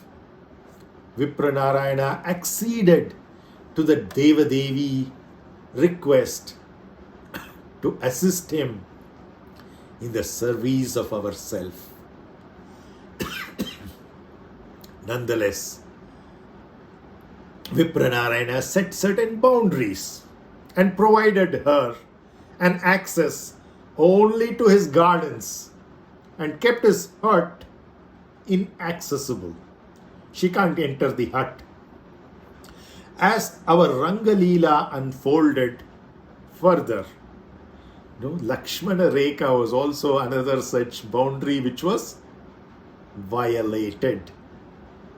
The story of lust there too. Well, that's in Ramayana, Adhyatma Ramayana. Coming back to toNDaraDipodi āzhwār and Devadevi's story. He was not at toNDaraDipodi āzhwār, but Vipranarayana. So as our Ranga Leela unfolded, the stage play, stage Ranga, Leela play. Our Ranga Leela unfolded further, the stage play unfolded further.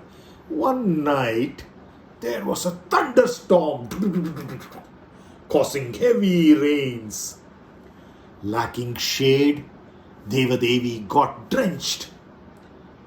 Very familiar old Bollywood movie scene of a drenched heroine, right? So lacking shade, Devadevi got drenched in the garden and in the thunderstorm and rain and tried to seek shelter inside the hut, to which, of course, the compassionate Vipranarayana agreed, taking pity on the wet damsel. Well, the Rangalila is unfolding further. The director of the play, Sri Ranganatha, is watching too, along with the producer, Sri Ranganayaki. Well, that ignited a chain of biochemical hormonal events best left to all of your fertile imaginations. The net result, nevertheless, was that Vipranarayana was trapped in the net of the dancer. She had won her bet with the elder sister, Devi. She thus succeeded in her challenge, but lost her own heart in the process to the selflessly compassionate and innocent devotee par excellence who had surrendered entirely the much touted Sharanagati to ourself until that point in time, of course, when his Sharanagati became not to ourself but to our lust. Amazing that even Sharanagati can be reversed if we are not alert, albeit temporarily. Come back. And come back big time. Thanks to the stage producer, Ranganayaki, and the stage director, Ranganatha. Vipranarayana then visited the house of Devadevi and started living in her house, totally enchanted by her beauty, forgetting the garden and the devotional seva of plucking the tulsi leaves and beautiful flowers and making garlands for Sri Ranganatha and Sri Ranganayaki. Well, it's part of the director's cut over here. However, the mother of the dancer evicted Vipranarayana after realizing that he was a pauper. Well, they were after money, right? That's what call girls are after. He was heartbroken and spent most of his time daydreaming about Devadevi, abandoning the devotional service to our omnipresent self, which had hitherto been the sole purpose of his life. It's still a sole purpose, but now the focus has shifted from Ranganatha to Devadevi. So our omnipotent and colorful self, all the Vibjor, the Alankara Priya Vishnudu, the omnipotent and colorful Atma, wanting to test its devotee, the body, mind, intellect, then took the guise of Vipranarayana's Man Friday.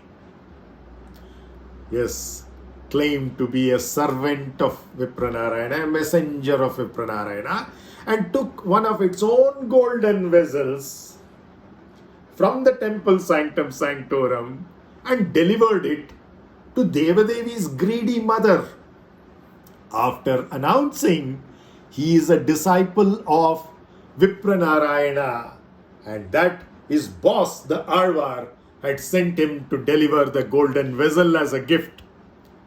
Embarrassed for having ill-treated such a rich man, what with a well-endowed servant and a large golden vessel to spare, the mother apologized and invited Vipranarayana back into her home. In the meantime, the theft of the golden vessel from the temple was discovered and the king was informed. The fantastic aspect of Bharatiya Itihas or history is that it records the names of devotees with utmost care, but like toNDaraDipodi, āzhwār and even Devadevi, but not even the king's names are recorded, showing the priorities and significance of devotion even over administrative, financial and military mights. Whereas we look at Western history, it's all about those who are militarily mighty, financially mighty or administratively mighty. Their names are the ones which stick out in historical narratives, be it books or movies. But in ours, it's always been the devotee who has been known for millennia together after their times. But the kings of their times have been completely forgotten. And even the kings were that way. They were so selfless that they built their magnificent temples far more superlatively than their own palaces. Look at some of the palaces, especially in the Travancore kingdom and other places. They might be big, but they're not as grand as the temples that the same kings built. Same to do with the Cholas, Pandyas, Cheras, Pallavas, the Hoysalas, etc. In spite of destruction, demolition, dissolution over so many centuries by the invaders, ruthless invaders, still some of the beauty remains, and that itself is so mind-boggling. Well, the priorities, significance of devotion over administrative, financial and military mights. The king's soldiers quickly investigated and revealed to him that the stolen golden vessel was with Devadevi's mother, the greedy lady, the pimp, who confessed that it was Vipranarayana who sent it to her through his disciple. The king imprisoned Vipranarayana despite his explanations, as all proofs, witnesses and logic were in favor of his unfortunate conviction. It said that it's okay to let loose a culprit because he would commit a crime again and be caught, but it's far worse to punish an innocent, which was what was going on. But well, it's according to the wish of the stage director Sri Ranganatha and the producer Sri Ranganayaki. There are twists and turns in this tale, the stage Leela or Rangaleela, the stage play or Rangaleela. In what came to be known centuries later as stanzas number 896 and 904 in the set of 4k, that is 4000 nālāyiradivyaprabandham poems describing the divinely divya special relationship bandham, special relationship prabandham, divinely special relationship divya prabandham, 4k divinely special relationships nālāyiradivyaprabandham of what? of our body, mind, intellect, BMI toolkit with ourself. Vipranarayana was contrite and sang about the troubles that accrue if one were to succumb to the desires of the flesh. பெண்டிரால் சுகங்கள் உய்ப்பான் பெரியதோர் இரும்பை பூந்து. But recognize that the nālāyiradivyaprabandham is just 4,000 divinely special relationships between what? Between BMI and ourself. That's what it is. That's why it's called prabandham. Bandham is a relationship between what? Body, mind, intellect. Okay, these three, how they are related to the prana and atma, ourself, Brahman. So the correlation between these three, on the one hand, the BMI toolkit, little finger, ring finger, and thumb, that is the first three of the chakras, Muladhara, Swadhisthana, Manipura, and then that's the BMI toolkit. How it is related, how it has a bandham, a special relationship at that, prabandham, and a divinely special relationship at that, divyaprabandham. With who? With our prana, Hanuman, Vayuputra, Bhima, and ourself, Atma, Jivatma, Paramatma, Parabrahman. So that correlation is what is Divya Prabandham really.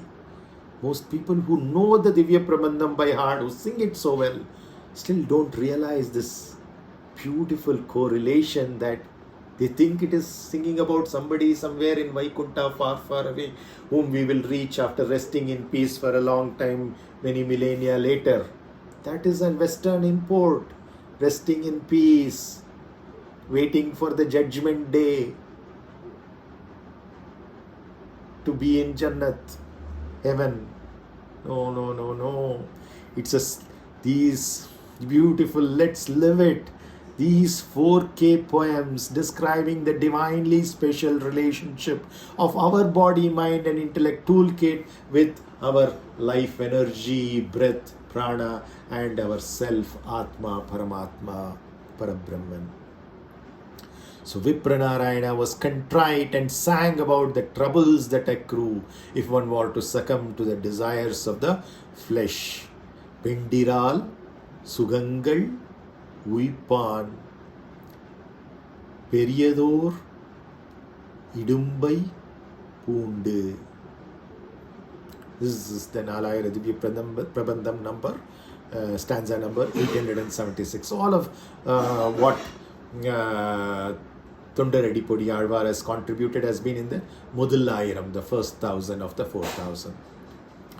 As a duty-conscious postman or mail server, having delivered the requisite quantum of seemingly cruel but actually well-deserved troubles, based on the unfailing law of karma, of course, for the now re-immersed devotee, the āzhwār, Kadandu ulla sendra āzhwār, it was time for ourselves to bring the curtains down on the colorful drama that it was unfolding and directing.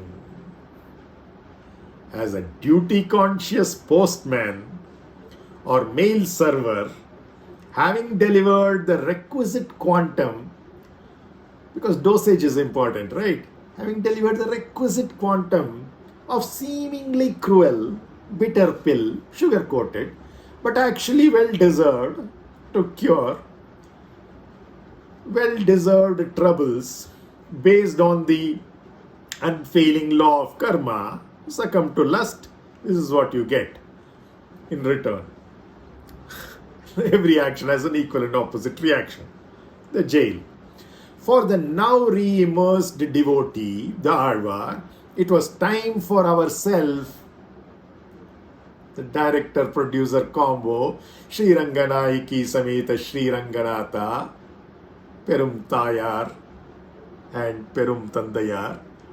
It was time for ourselves to bring the curtains down on the colorful drama that was unfolding. That was unfolding. It was unfolding and directing. Backup time, as they would say in the Hollywood sets. Ourself thus appeared in the king's dream and told him that it was merely toying with the āzhwār. Toying is playing as if he was a toy. Okay? So ourself came in the dream of the king who had arrested Vipranarayana and told him that it was merely toying with the āzhwār in order to bring him ironically back to his senses. Ironically back to his senses, as the Queen's English would have it. Or rather into ourselves fold, as Mother Sanskrit would have it. Atma, Paramatma, Parabrahman. Not coming back to senses, but coming back to Atma, Paramatma, Parabrahman. But the British Queen's English would say, come back to the senses. And that the āzhwār was innocent was also conveyed to the king, that he hadn't stolen the golden vessel, that he himself, ourself, had handed it over to the greedy pimp of a mother-in-law. And that the āzhwār was innocent. The king released the āzhwār after apologizing for the error. Sorry. The āzhwār came to his senses, the Queen's English, but to ourselves in the Bharatiya culture. So the āzhwār came back to his senses of self and was grateful for the what? For our deep dive selves, Kadavul's mercy, compassion, Karunai. Karunai Parkadal. Mercy in doing what? In getting him back on his original track of immersing himself in love and devotion, bhakti, āzhwār. After all, the traumatic experience in his dalliance with Devadevi, after all that traumatic experiences in his dalliance with Devadevi, he was back on his original track. And that's when he sang the wake-up call to the awakener himself, or rather itself. From then on, Vipranarayana now became toNDaraDipodi āzhwār, rededicated himself to the service of ourself and its devotees. He sang several pāsurams, repeating them with evermore amount of love, repenting for his wayward behavior. He specifically mentioned his entrapment by Devadevi in some of these songs. You should not forget the past. You may forgive, but never forget. They say forget and forgive, but if you have forgotten the past, then history will keep teaching you the same lessons again and again. Too bitter. So, he sings even in his pāsurams about the entrapment by Devadevi and the rescue act by ourselves. Madarar Kayarkane Kannennum Valayul Pattaranduve Venai. Madarar Kayarkan Ennum Valayul net Pattarund Venai. This is nālāyiradivyaprabandham number 887. In fact, in all he sang 55 pāsurams. Is toNDaraDipodi āzhwār's contribution to the 4000 is 55. It's just about 1% and still so profound. So in all, toNDaraDipodi āzhwār sang only 55 pāsurams. All of them on the dominant and colorful stage presence of ourself. Dominant and colorful stage presence of ourself. What? Ranganatha Swami of Sri Rangam. 45 of these 55 sing the praise of ourself and the isle city of Sri Rangam, the prosperous stage, which are titled as a sacred garland, tirumālai, of which today's offerings by Vasandima have been handpicked by her, and 10 more titled Awakening Ourself. So out of the 55, 45 are the holy garland. The other 10 are titled Awakening Ourself. Awakening Ourself. Tirupalli Eluchi, as already mentioned. Check out the word Palli in Tirupalli Eluchi. This Tirupalli Eluchi is also used to mean recline or sleep, as in Palli Kondan. The lazy boy recliner in my in-laws' place near Velur, Pallikonda, as well as Pallikudam, actually Kutam, ta and da became the same, ta ta da da are same in Tamil. So Pallikutam became Pallikudam. Why Pallikutam? For school, as a gathering of sleepers. Well, boring lectures put off people to sleep, but still, Pallikutam as the official name for school and still continues. You go anywhere in Tamil Nadu, they will say, Pallikudam poitu vandiya. That means, did you go to the place where people sleep in groups?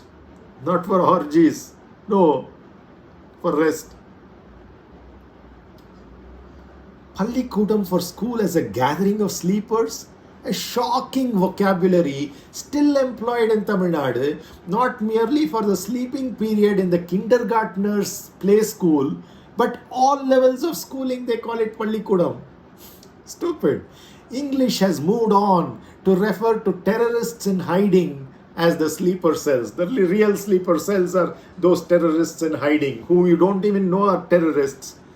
They are just mingling with the people and hiding in as sleeper cells, ready for action when they get the signal from their commanders secretly. So more interestingly, today's song to be sung by Vasandima is the regular prayer song at many Tamil Nadu schools as well. So please go ahead, Vasandima. Pachai malai pol meni. பச்சை மாமலை போல் மேனி பவளவாய் கமல செங்கன் பச்சை மாமலை போல் மேனி பவளவாய் கமல செங்கன் அச்சுதா அமரரீரே ஆயதம் கொழுந்தே என்னும் பச்சை மாமலை போல் மேனி பவளவாய் கமல Sengan Achyuta அமரரீரே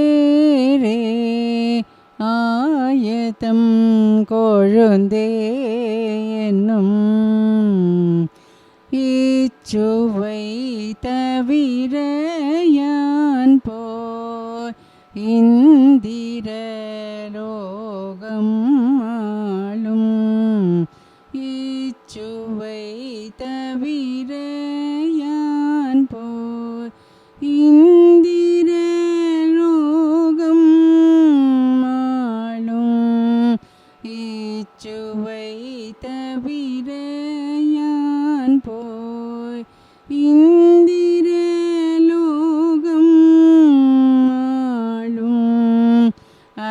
அச்சுவை Perino வேண்டேன் அரங்கமாநகரோளானே அச்சுவை Perino வேண்டேன் அரங்கமா நகரோளானே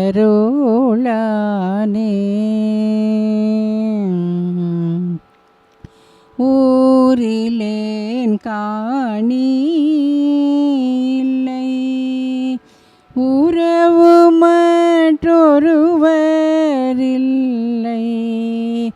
ஊரிலேன் காணி இல்லை உறவு மற்றொருவரில்லை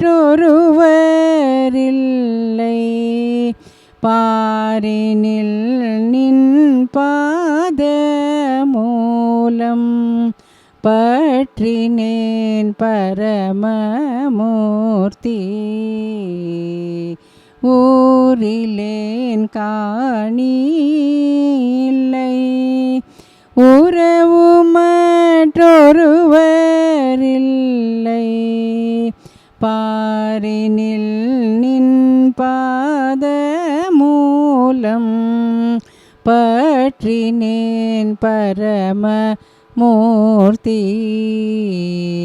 காரொளி வண்ணனே கண்ணனே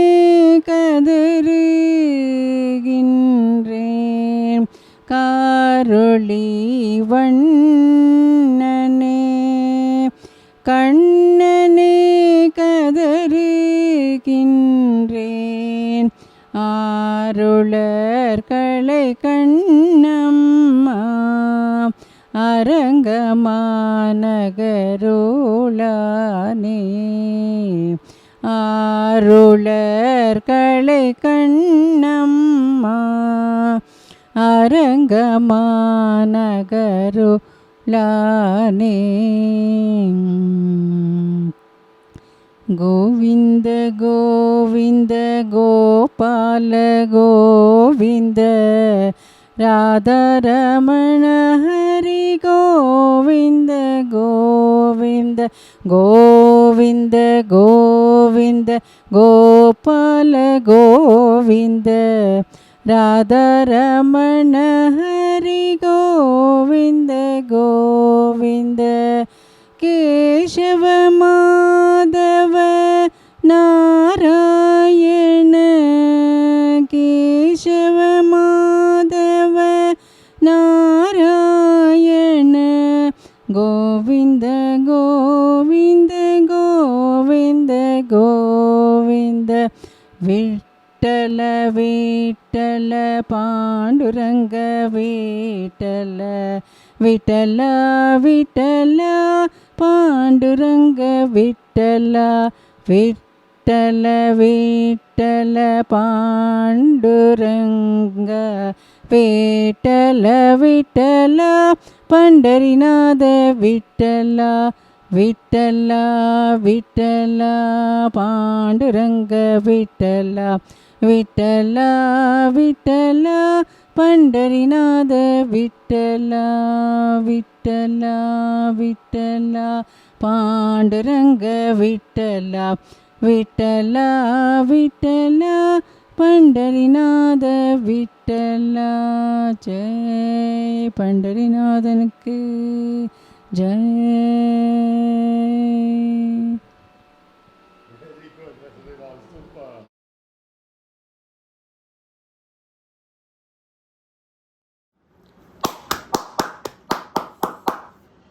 Thanks for transporting us back by 1200 years or so, and yet maintaining a reawakened state of the present moment, Vasundhima. The 45 pāsurams in tirumālai were sung after the āzhwār's redemption from his tribulation encountered after meeting the call girl Devadevi, who was now his wife. They're all very penitent, expressing remorse for his straying away from his woe to serve ourselves.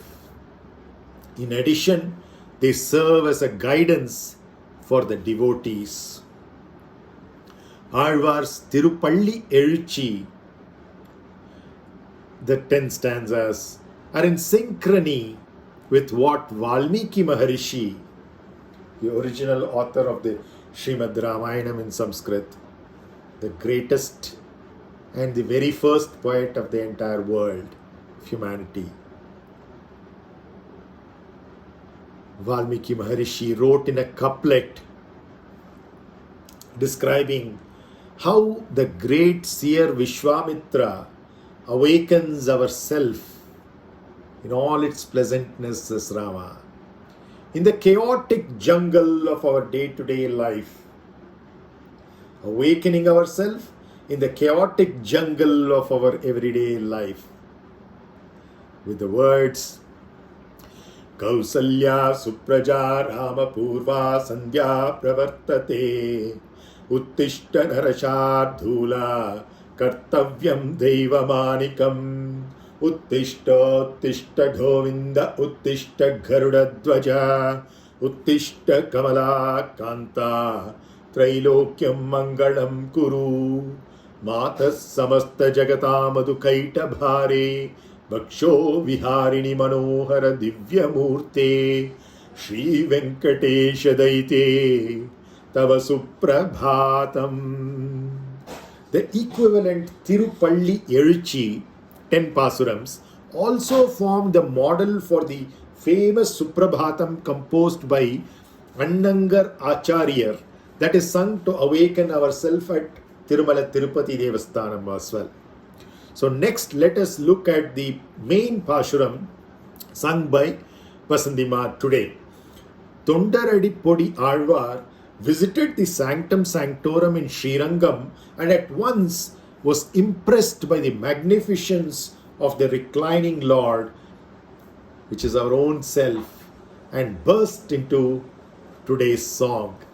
In a description of our colorfully attributed and decorated self, which has mastered the stage of playful and gamely Leela, as depicted at the heaven on earth, Bhu Vaikuntam, Srirangam, Vasandima sang thus, Pachai Malai Pol Meni, Pavalavai Kamala Sengan, Achyuta Amararere, Ayartham Kolunde, Ennum Ichuvai Tavira, Yan Poi, Indira Logam Alum, Achuvai Perinum, Vendeen, Arangama Nagarat Ullane.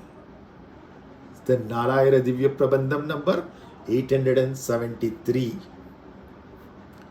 What follows, as always, is a yogic, siddha, tantric and advaitic interpretation all rolled into one of either, yes, one way of looking at it is our BMI toolkit, body, mind, intellect. Our BMI toolkit, that means we operating from our Mooladhara, Swadhisthana and Manipura chakras.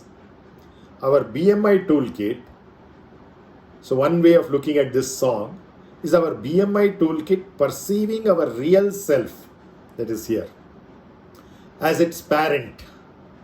So the body, mind and intellect, cute little things, are looking at our real self, Atma, Parabrahman, as its parent.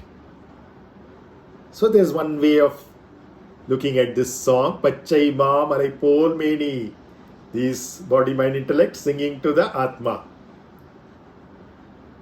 The second way is to identify ourselves not wrongly with the body, mind and intellect, but recognizing that we are the Atman, Paramatman, Parabrahman, and then singing to all of these four, which is the body, mind, intellect and the prana, life energy, that is the middle finger or anahata, singing it, Vishuddhi singing it to the lower four of Muladhara, Swadhisthana, Manipura and Anahata.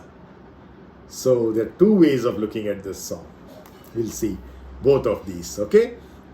Either our body-mind intellect toolkit perceiving our real self as its parent, or our real self perceiving the entire universe as its child.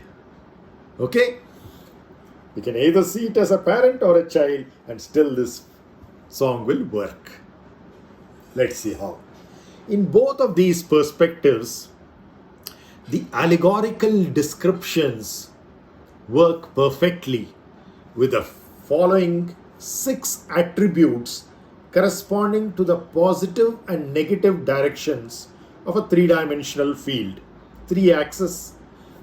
In one axis, for those of you who are into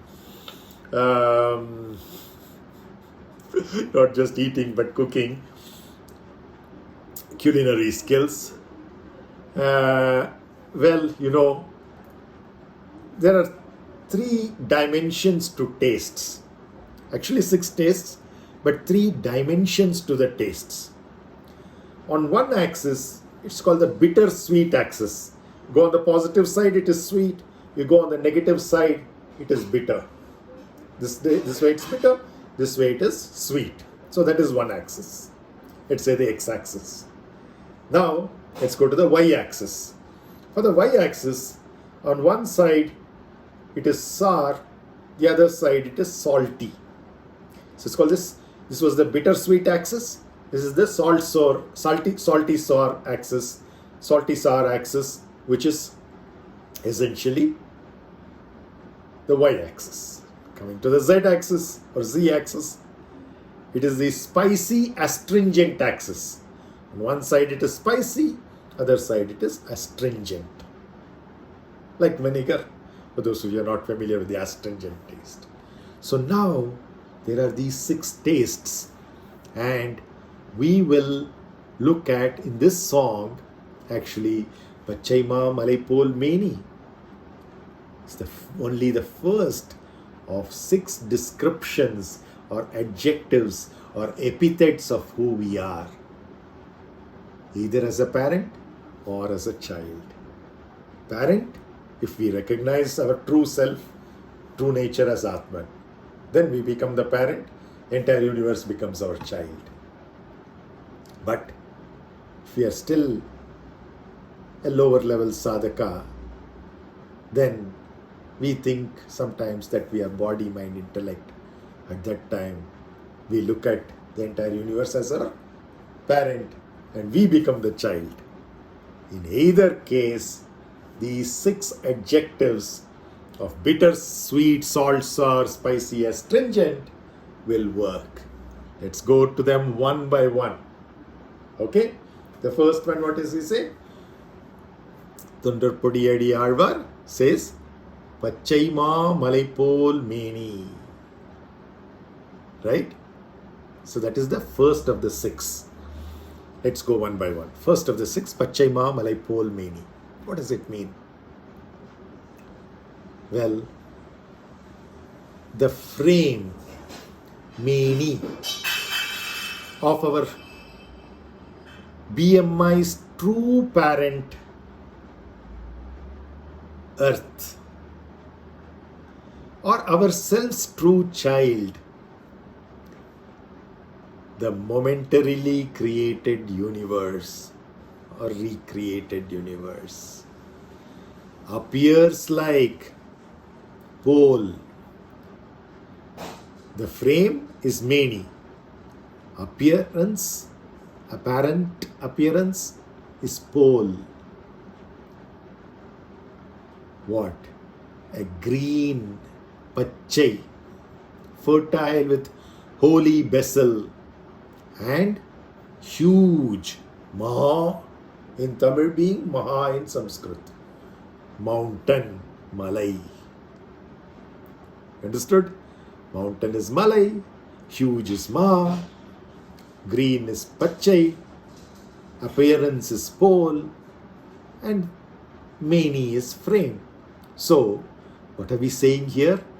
The frame of our body, mind, intellect's true parent, that is the earth, or our self's true child, the momentarily created universe, either way, appears like a green and huge mountain. That is the first adjective. Second adjective was what? The Pavalavai. Pavalavai means, Pavalam is red coral. Vai is mouth. So the mouth, lips and tongue, Vai, in particular, and all 5 organs of action in general, that is organs of action, hands, ambulatory organs, the legs, speech, which is the mouth we are considering here as a specific choice for the representative for the 5, reproductive and excretory. These are the 5 organs of action: ambulatory, speech, reproductive, excretory, and the hands, right? So the mouth in particular and all the 5 organs of action in general of our body, mind, intellect's parent earth,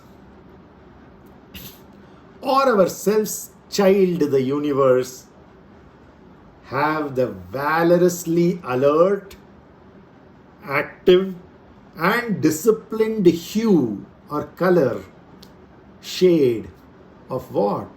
The Martian red coral, Pavalam.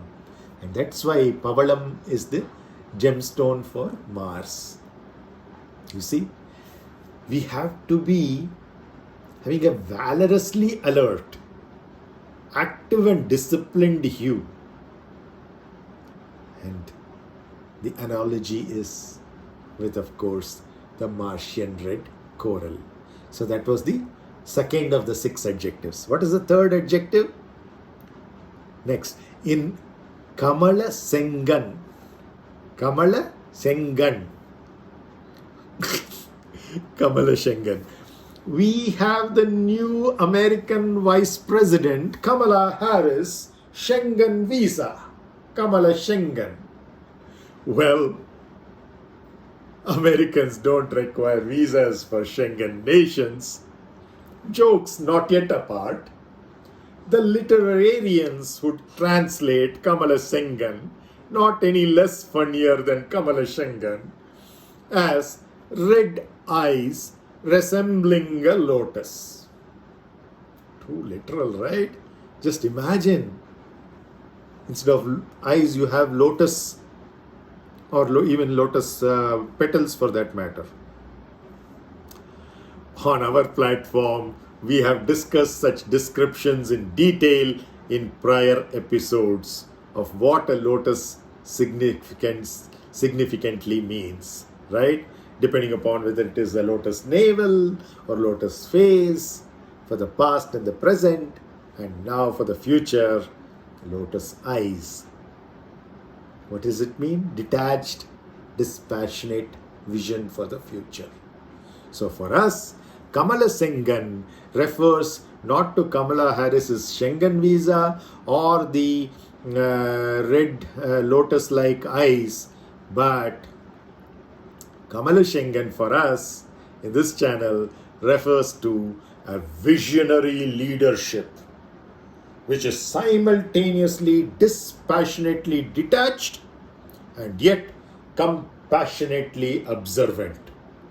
Dispassionately detached and yet compassionately observant simultaneously. Then you can have a visionary leadership.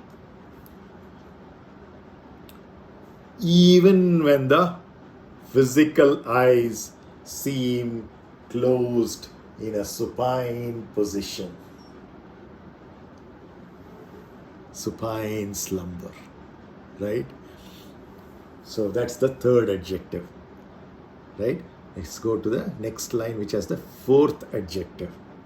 Okay, these are all not only adjectives but epithets with which we are referring to Either the parent, if we consider ourselves body, mind, intellect, then we are looking at the earth as a parent and saying pachai, malai, pol, meni, pavalas, vai, kamala sengan.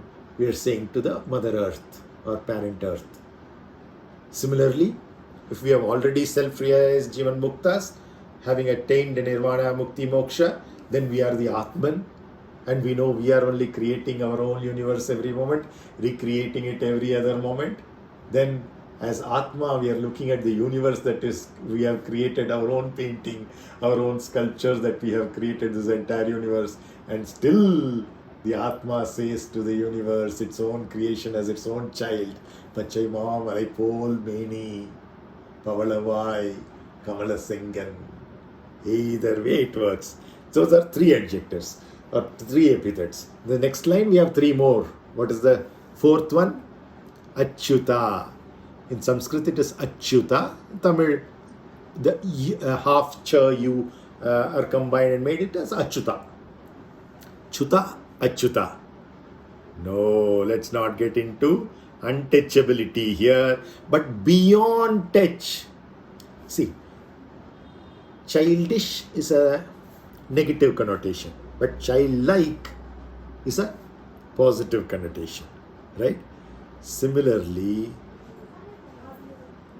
untouchable is a negative connotation, but beyond touch means what? What can be touched is physical. What cannot be touched beyond touch is the metaphysical. Atma, Paramatma, Parabrahman is untouchable in that sense. It is beyond touch. So, the fourth adjective used is Achyuta. Oh, Achyuta is used and just translated by many as a name of God. Give me a break. God is our own creation and you are naming God as Achyuta. Okay. As a kindergarten stuff. But in reality, Achyuta in Tamil, or what is in the original Sanskrit, Achyuta, refers to our potential capability to go beyond touch. Yes, every one of us can go beyond touch, and in fact, beyond all sense organs. Why? Already told you, at the Mooladhara is what? Smell at the body level. At the mind level, in the Swadhisthana, it's what? Taste. At the intellect level, in the Manipuraka, what? It's sight. And at the intellect level, we are done. Sight. Next, at the life energy level, in the Anahata Chakra, it is touch. So, beyond touch means already we are beyond smell, beyond taste, we were beyond sight. Now, beyond touch is getting into sound, right? At the Vishuddhi, Saraswati Brahma, Anahata, Nadha and Anahata, unstruck. Struck, you get a sound. Unstruck, you don't have a sound. Beyond touch. So, Achyuta in Sanskrit is beyond touch. Recollect that the fourth sense of airy touch itself, sent as a cool breeze goes past us, we feel the touch of it, right? So recollect that the fourth sense, after smell, taste and sight, the fourth most refined and subtlest before this, the penultimate, I'd say. This is the subtlest, which is sound. This next subtle is touch. So recollect that the fourth sense of airy touch itself, centered in our unstruck wheel, anahata chakra, of our own everythingness. Yes, this is what touch is associated with. Of course, it has the other three coming along with it, but the new one that has come up here is touch at the anahata, centered in our unstruck wheel, anahata chakra, of our own everythingness, is itself already beyond earthy smell, watery taste, and fiery sight. So, in this context, Achyuta or beyond touch is the ethereal, akashic, gaganic sound of mantras given by Saraswati Brahma. Profound. Beyond touch, the ethereal sound of the mantras, Vedic chants, in particular the Gayatri and its core, the Pranava, Omkara, in tune with the temple's Pranavakara Vimana and the Gayatri Mantapa under it. So that was the fourth one, Achyuta, fourth epithet or adjective. The next one in the second line, the fifth adjective or epithet is Amarar Ere. Amarar Ere. Amarar, Marar, Amarar. Opposite of death. Those who die. So Rajasic Gunas, the Devas. The shining, resplendent ones. Amarar, immortal. Ere, who is above them, is the leader of them. Amarar, Ere. Marar is the Asuras. Tamasic Gunas. Amarar as the Devas, our Rajasic Gunas, passionate aggression over laziness and lethargy. Amarar is Rajasic Gunas. Amarar Ere is the leadership of the Rajasic Gunas. So what are we talking about in this fifth epithet? Once again, we have to see it from both ends. Identifying ourselves with body, mind, intellect as a student, and therefore looking at the earth as our parent and using all these six adjectives or epithets. The other is having already self-realized as the Atman, looking at our creation, the entire universe, being recreated every other moment, looking at it as our child with lot of motherliness or parenthood, and looking at it and saying the same adjective. In both cases, it should be valid. That is the beauty of toNDaraDipodi, āzhwār, pāsuram, pachai malai meni, pavalamai, kamalasengan, achyuta, and now amararere. So, amararere, the fifth one. Back in action for the fifth and penultimate epithet, the literarians would claim the leader of the celestials. Amararere, they would just say leader of the celestials. For us, it is our ability to master our aggressively passionate Rajasic Gunas and go beyond those Rajasic Gunas, Gunatita, Rajasic Gunatita, to our pure, honest and conscious nature of Sattvic Gunas. Already we have gone past Tamasic, come to Rajasic. Now if we go past Rajasic into Sattvic Gunas, then we will be called Amarar Ere. That is how the body, mind, intellect look at our Mother Earth, our parent Earth, as Sattvic, beyond the Rajasic, Amarar Ere. Similarly, as an Atman, Aham Brahmasmi, I would look at my own creation, the entire universe, and say Amararere. That means it's beyond the Rajasic into the Sattvic realms. So whether as a parent to the child or as a child to the parent, we are seeing beyond the Rajasic Gunas only the Sattvic Gunas of purity, honesty and consciousness, Satchit Ananda, blissfully. And finally, the sixth of the epithets, the literarians address the parent earth or child universe as the darling of the cowherds of Gokulam, Ayartham Kolunde. They would just literally translate it as the darling of the cowherds of Gokulam. Well, it was valid at that point of time in history when Krishna was born amongst the cowherds of the Yadavas and in Gokul.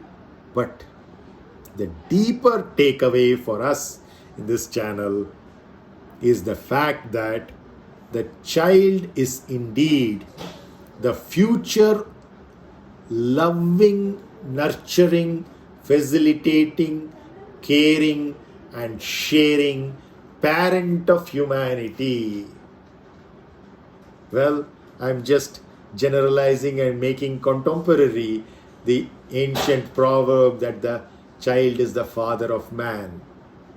The feminists would not like it, so remove the father and put it as parent, and then expand over it to say what it really means. The takeaway for us in this Ayartham Kolunde is the takeaway for us is the fact that the child is indeed the future loving, nurturing, facilitating, caring and sharing parent of humanity. The child is the parent of humanity, and therefore in the future it generates these attributes of love, nurture, facilitation, care and share. And all of that is already seeded and growing through the samskaras that we provide as seeds. Having used the above 6 epithets or adjectives to address our body, mind, intellect's parent, earth, or equivalently ourselves child, the universe, the song goes on the next 2 lines to tell the earth or universe, earth, parent earth or child universe, I am the body, mind, intellect, then I treat the earth as my parent.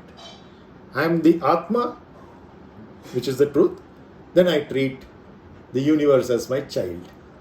Okay? In either case, what is the poet saying to such a parent or child, to such an earth or universe? He's saying, I shall not desire, even if offered, the position of the ruler of Indralokam in lieu of enjoying the sight of you here in Sri Rangam.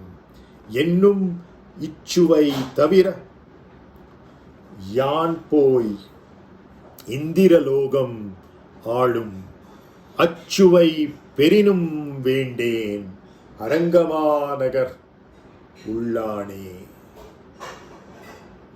That's essentially our Chit Shakti's ability to create Chit consciousness, Shakti power. That's essentially our conscious power's ability to create through focused intent or sankalpa, focused intent through sankalpa, our own heaven or hell here and now. It's our ability to create our own heaven or hell here and now.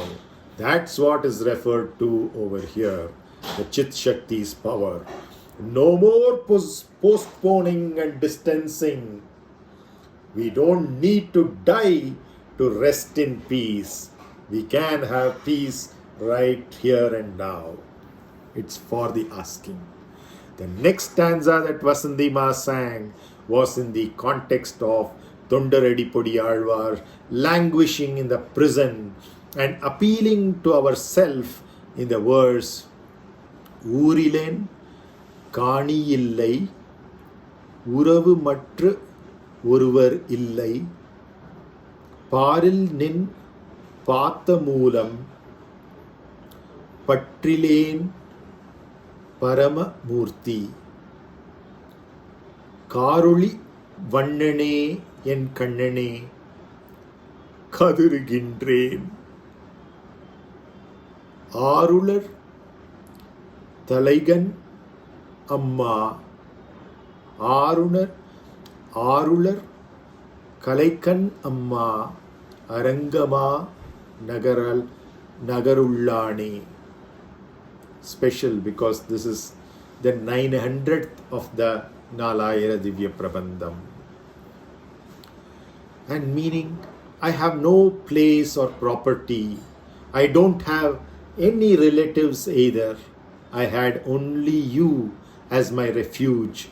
Yet I did not pursue unflinchingly to ourself with the hue of shiny dark clouds, indicative of its compassionate and absolute acceptance.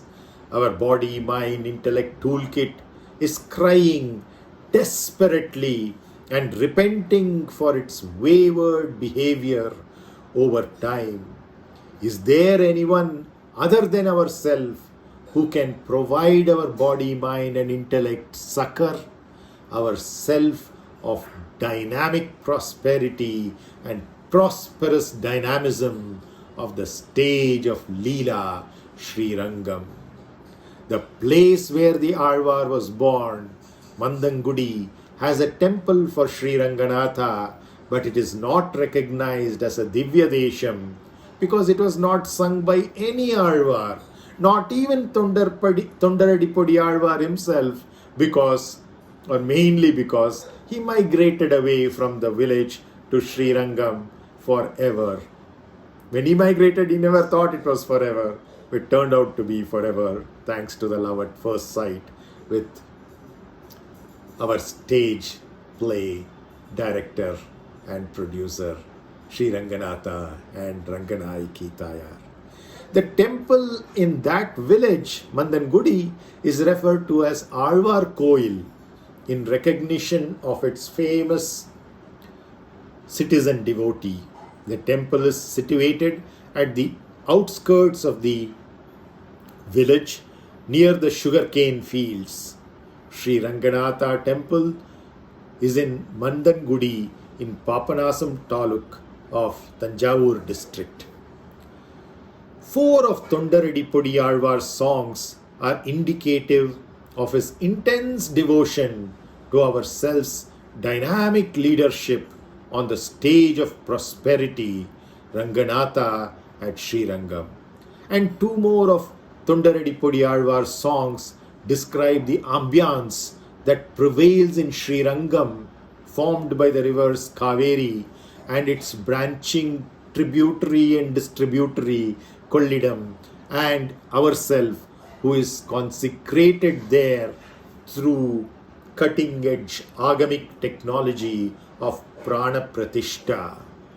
Having thus witnessed Bhu Vaikunta through the goggles of toNDaraDipodi āzhwār, let us next map and navigate Vaikunta itself, because of the 108 Divya Deshams. The first and foremost is Sri Rangam, and the last and final is Vaikunta, Parkadal. So then, in between you have these 106. But let's take a direct jump from Sri Rangam to Vaikunta, because it said the journey of life could either be from Sri Rangam to Vaikunta or from Vaikunta to Sri Rangam. But those who have done it say they are one and the same, and therefore when in Sri Rangam, remain in Sri Rangam forever. Nonetheless, to give you a glimpse of the 108th Divya Desham, we saw the first Divya Desham, we will see the 108th Divya Desham. That is, any place on which at least one of the āzhvārs has sung. But these 2 are places about which almost all of the āzhvārs have sung. So, directions to Vaikunta and estimated arrival times by walk, drive, or public transport. What's your choice of routes to Vaikunta? Shortest path, fastest path, toll-free path, all-terrain bike path, cycling that is, Google Maps, GPS, INS, Apple Maps, death, life, bhakti, jnana, karma, yoga, tantra, mantra, yantra, sankhya, whatever your route, whatever your vehicle, whatever it is and whatever it is not, do log in with your handy digital logbooks in tandem till they disappear in thin air, warping in the wormholes of space-time. Vaikuntha is by definition the abode, dwelling, residence or home of Vishnu, who is both literally and esoterically the all-pervasive, all-inclusive and all-encompassing omnipresence, or in simpler terms, that which is present everywhere simultaneously. But pause to think and rejig the most uncommon of our senses, yes, our common sense. Where can omnipresence, that is Vishnu, where can omnipresence really live? That which is there all the time, everywhere, simultaneously, where can it really live? Common sense question and answer. Even the simplest of a simpleton, however young, can answer this. Right? From common sense. Where can omnipresence really live? The obvious answer is everywhere. It cannot be somewhere. It has to be everywhere. Where can omnipresence really live? Obvious answer is everywhere. Hence, Vaikuntha is not approachable using your GPS, throw it. Google Maps, throw it. Outdated atlases, throw them. AAA maps, throw them. And navigation systems, inertial or non-inertial, throw them out. Because you're already couldn't find any places matching there. systems inertial or non-inertial. See what Siri says? That's the right thing. Because we have thrown it away. We don't need them. We've already arrived and will remain here forever, like how toNDaraDipodi āzhwār remained in Srirangam forever, though that was not his plan of action. For how do we go, walk, drive, fly, or traverse to a place that we are already at? We are already in that place. Yes, you have arrived, as that sweet voice of artificial intelligence or AI in your smartphone navigator would say. Whether we realize that we have arrived or not is a different matter altogether. But you have arrived. That is the fact. But you may think you have not yet arrived. That is the problem. Not of traveling or transporting you, but of making you realize, right? So whether we realize that we have arrived or not is a different matter altogether, for we are not AI. Why? We are not AI, artificial intelligence. We aren't AI, just I. And a big one at that. In such a massive universe, our galaxy is so small. In that galaxy, the solar system is so minuscule. In that solar system, the Earth is a tiny speck. And in that tiny speck, India, in spite of being the 7th largest nation, is a very small footprint. Most of it being occupied by the oceans. And in that, Bengaluru is such a small city. Within that Bengaluru, Vartur is such a small township. Within that Varturu, Saptagiri, this home, is such a small building. And within that Saptagiri, we think we are big men, great men. Just I and a big one at that. Sorry. Let's recognize what we are. Then we say, pachai malai pol meni. Pachai, not just malai, mahamalai, which is what we call as pachai malai pol meni. Big one at that. So in fact, there never was a moment or a lifetime that we hadn't arrived. We have always been at our destination without even knowing about it. We did not have a choice but to be in our destination forever. No adi, no anta, ananta, anadi.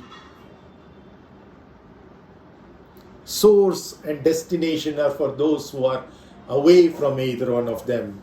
But when the source and destination have merged, and that's the only thing then place that there is, then you have always been there, are there currently, and will always be there.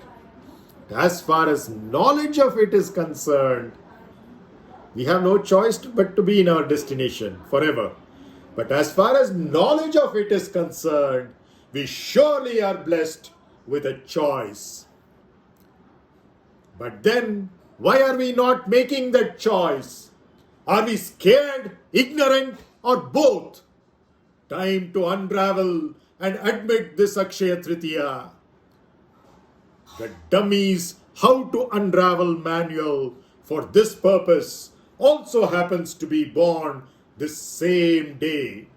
Yes, the Srimad Bhagavad Gita is a much easier to appreciate, simplified summary of the ultimate metaphysical truths, deeply subtly and causally experienced in and through the principal Upanishads or the Vedanta. And the Gita was born on the day of Vaikuntha Ekadashi. We've written an article on this in katham.in. You can go check it out, corresponding to the Vaikuntha Ekadashi in December of 2020. Yes, around Christmas. Yes, the Gita is Vedanta simplified over 5 millennia ago, just for the highly qualified yet fearful and or dormant dummies amongst us, symbolized by Arjuna, albeit packed with an inheritance of divinity from Indra and Ivy League knowledge and cutting-edge skill sets of a high-flying institution called Dronacharya. Dronacharya.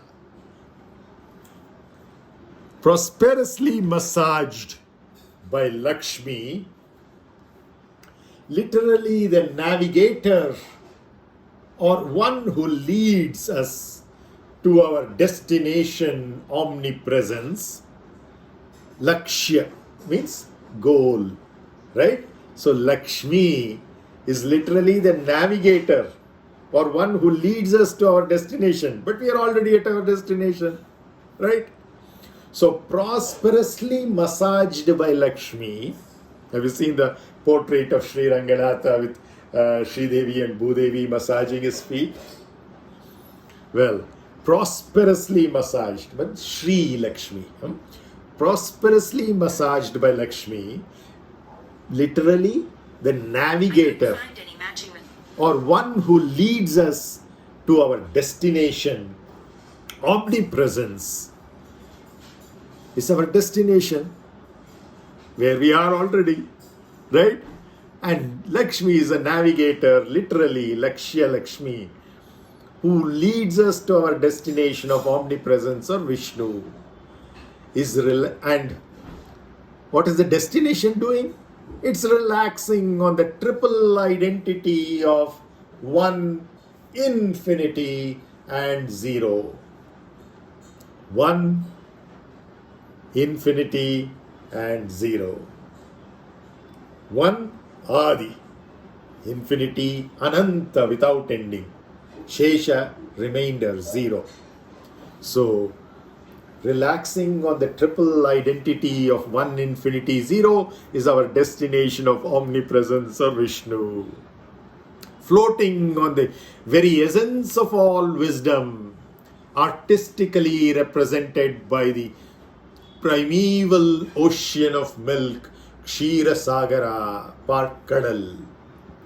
Vaikunta is doubly well guarded by the victory or Jaya over our mistaken identity with physicality, and an even more special victory, Vijaya, over our subtle selves, symbolized by misconstrued identifications with our emotional mind and brilliant intellect, both of which are cutting edge tools if and only if we understood them well, took care of them properly, and utilized them only when necessary, with an ability to drop them the rest of the time. You need them, use them. You don't need them, drop them. Then they are useful.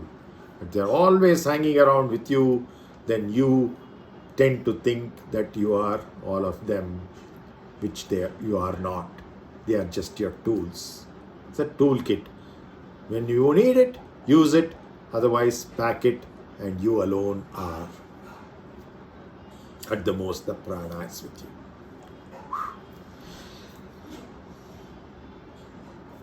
Right? However capable our mind and intellect may be, with vivid memories of the past and fantastic imaginations of the future, the realization needs to dawn at least at the dusk of our day and life that they are but mere tools and definitely not their wielder. I, the Atma, identical with Brahman, Parabrahman, rather than mere Bond, James Bond. That's Brahman, Parabrahman is infinite rather than a finite not 7 that these are.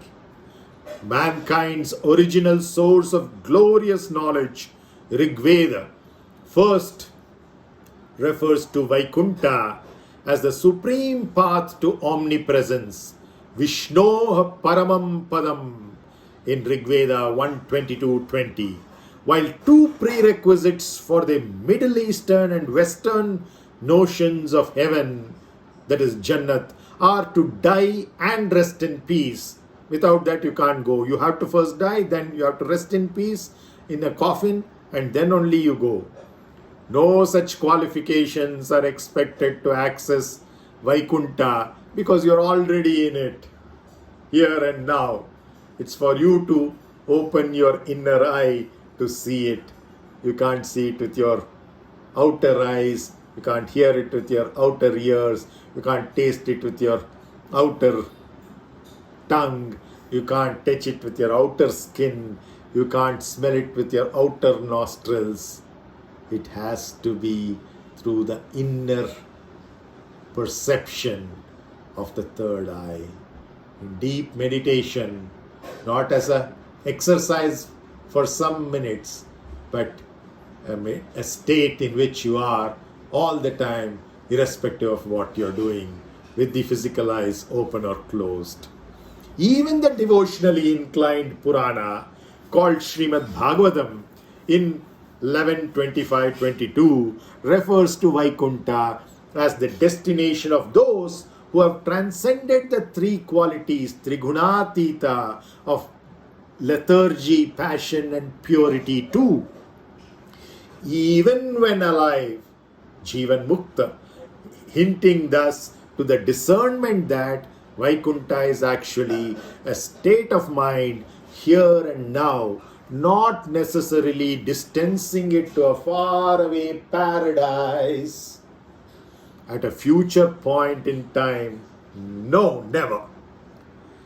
Lest they get caught up for way too long in the literal meanings of the beautifully figurative and poetic lingo of duality, qualified or not, Vishishta or not. Dvaita is Dvaita, but go beyond it to Advaita, and by inference, plurality. instead of duality. No, don't go in that direction. If you go in that direction, you're going away from your destination, which is here and now. Relegating every notion of illusory boundedness created by non-existent artificial spatio-temporal boundaries of convenience to mere figments of nonetheless wonderful imagination, the soul liberation of the soul,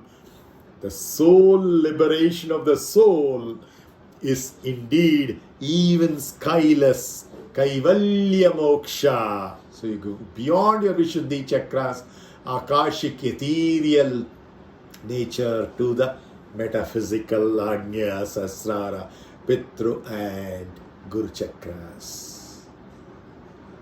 of the Makara and the silence, the Tuya state. So, the soul liberation of the soul is indeed even skyless, Kaivalya Moksha Nirvana. That's as exhilarating as a jolly good topless drive and dive into a bottomless pit which would not ever hurt until one hits an imagined bottom. So the pain and suffering is also imaginary.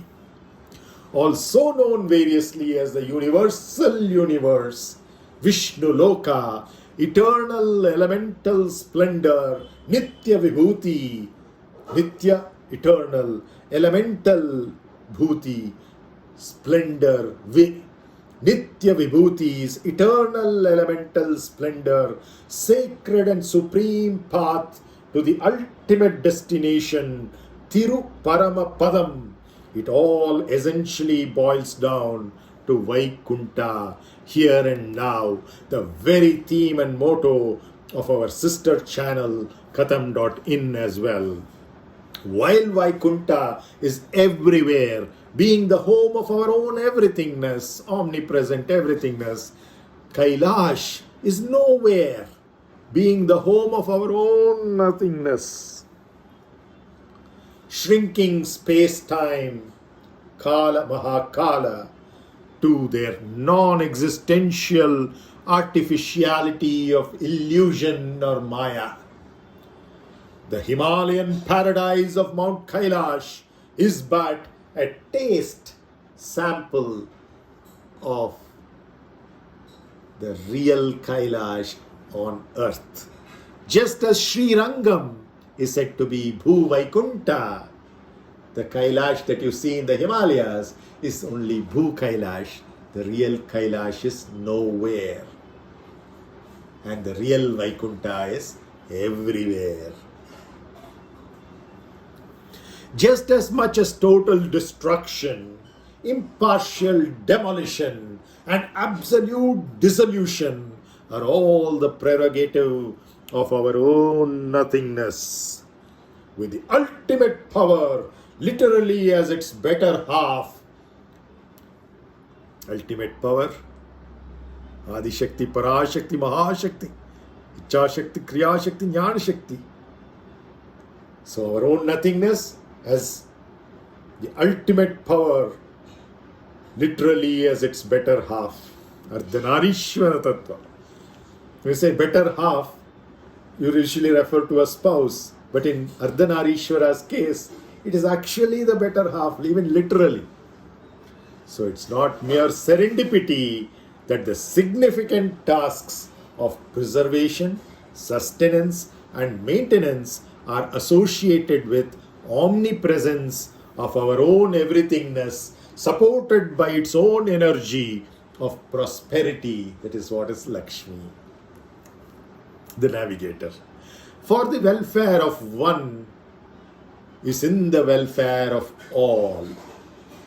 The welfare of one is in the welfare of all. For short term, through greed, anger, hatred, jealousy, pride, arrogance, etc., we might think that by subjecting others to problems, we are having our welfare. No. If you want long-term welfare, lasting welfare, then the only way is the welfare of one is in the welfare of all. Vasudhaiva Kutumbakam. Be it, and when we say all, it is ALL, all, not just human beings.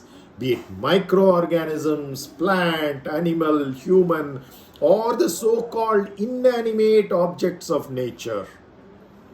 So let us all, whether we consider ourselves the daughters and sons of God or not, cherish Vaikunta in its true spirit, holy or not. The child is indeed the father of man. Heaven and hell are mere states of mind, albeit extremal states of mind. There are so many in-between wonderful states to relish them as and when necessary and put them off as and when unnecessary.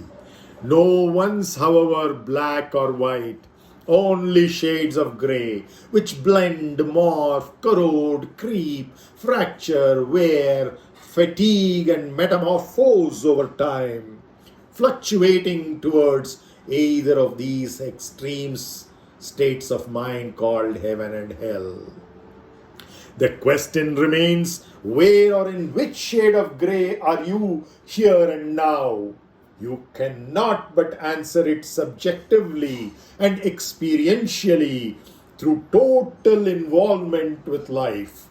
While today's songwriter also penned the tirumālai, which is all about awakening the awakener in the context of the lullaby Mannuppugal, which Vasandima sang for us just 3 months ago.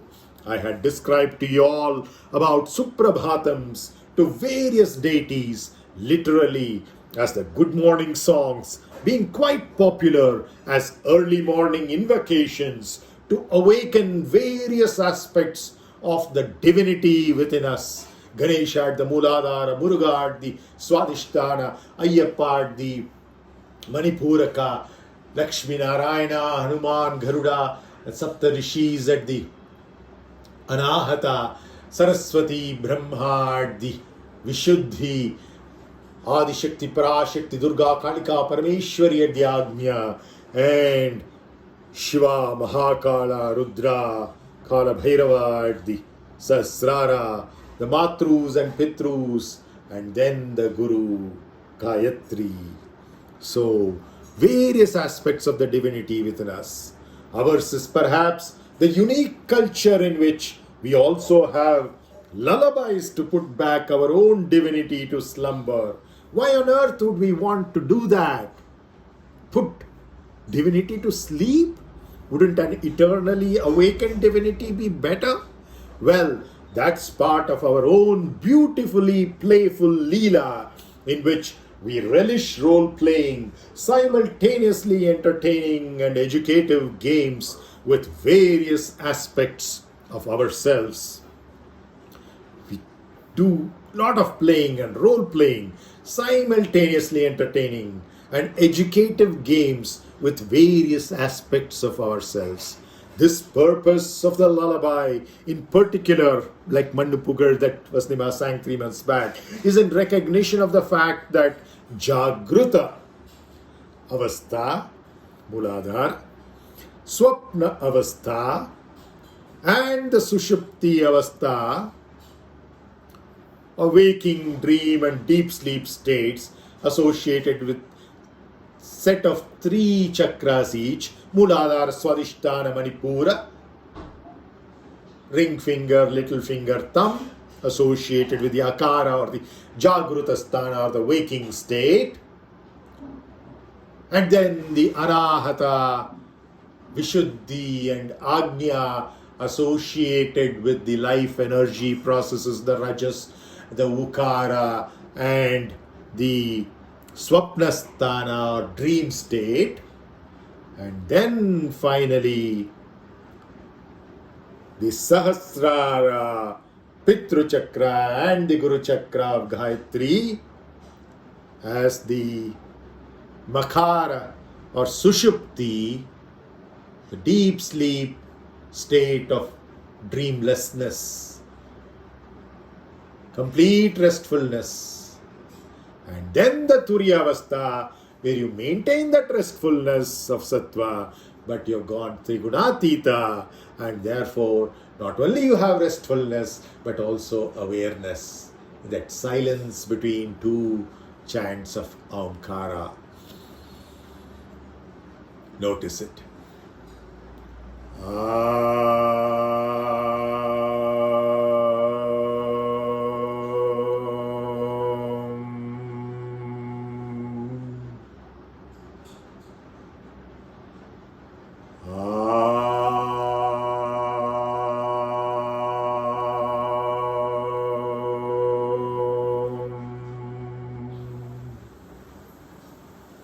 The Turiya is not only that gap but pervading through akara, ukara, makara.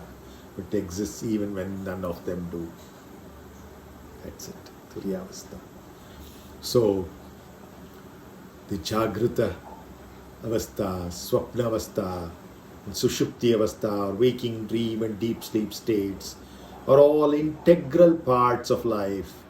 As the Turiyavastha, or the all-encompassing beyond meta state 2, which brings the first three to completion as inimitably enunciated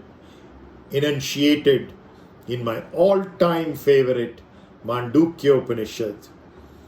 It's an exposition, very short, sweet exposition on reality of who we are.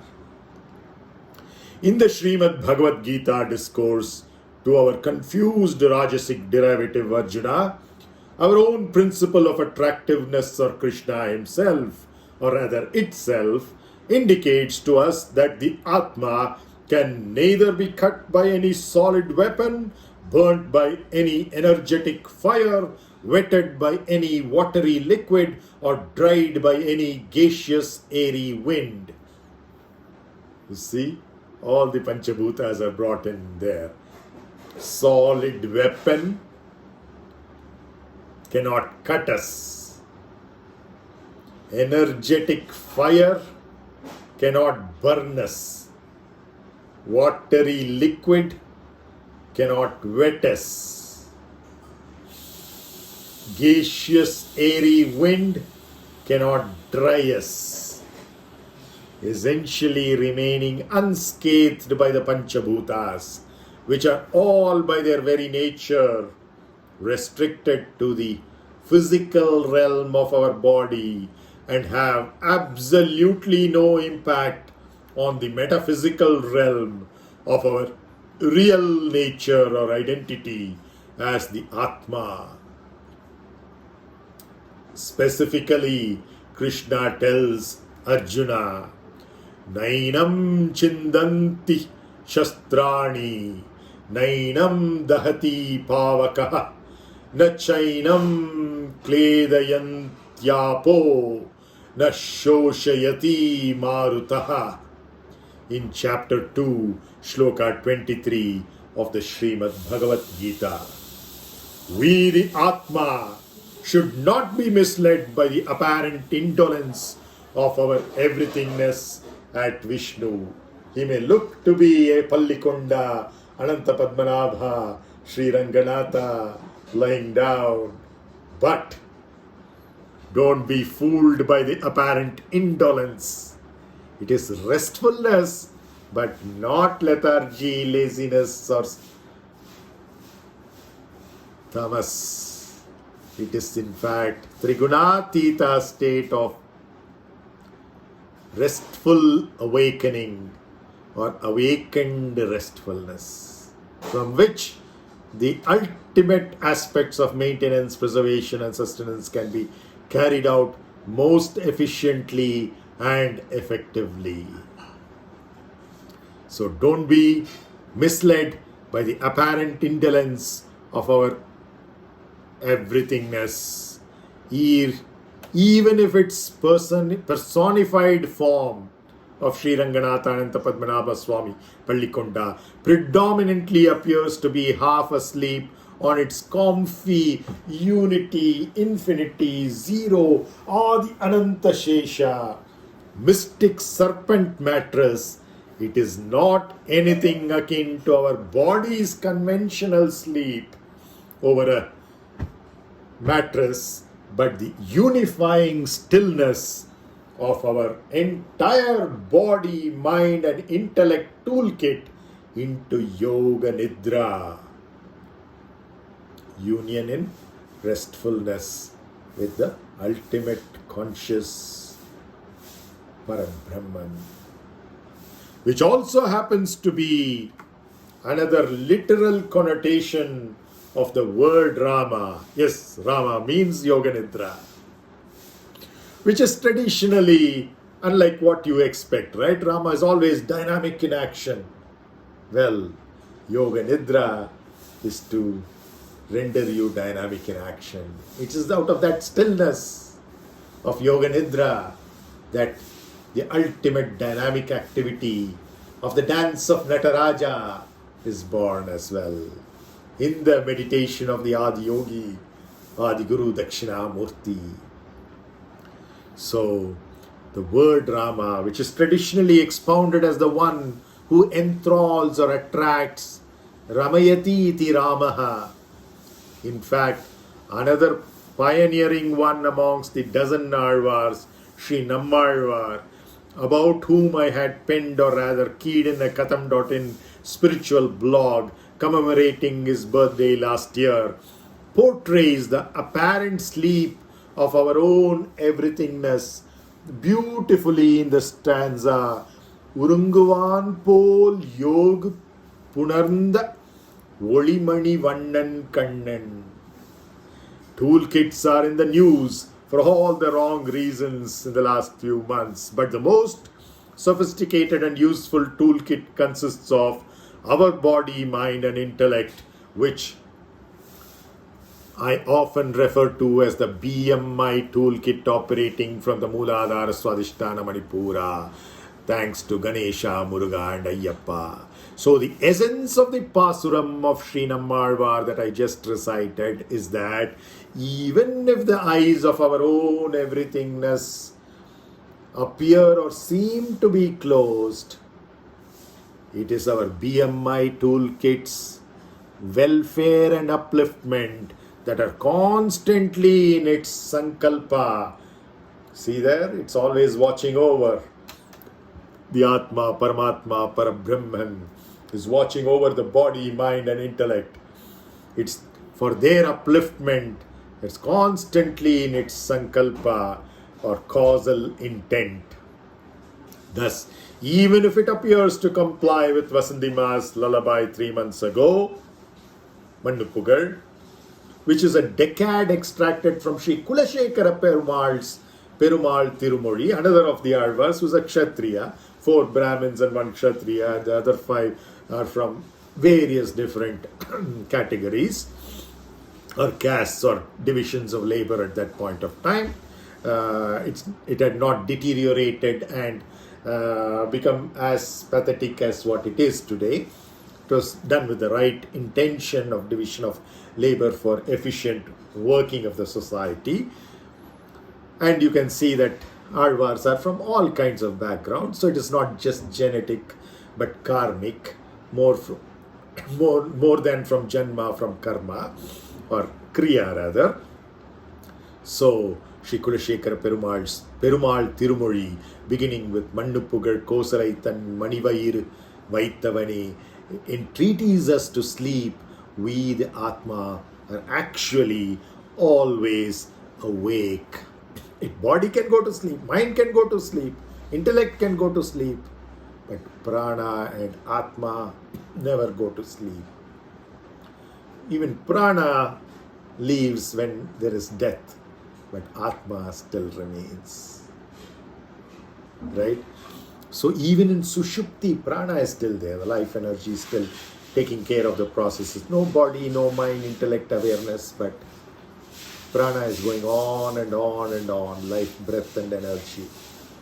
But at death, even that leaves prana, apana, vyana, udana, samana, saprana. But Atma, Paramatma, Parabrahman alone remains.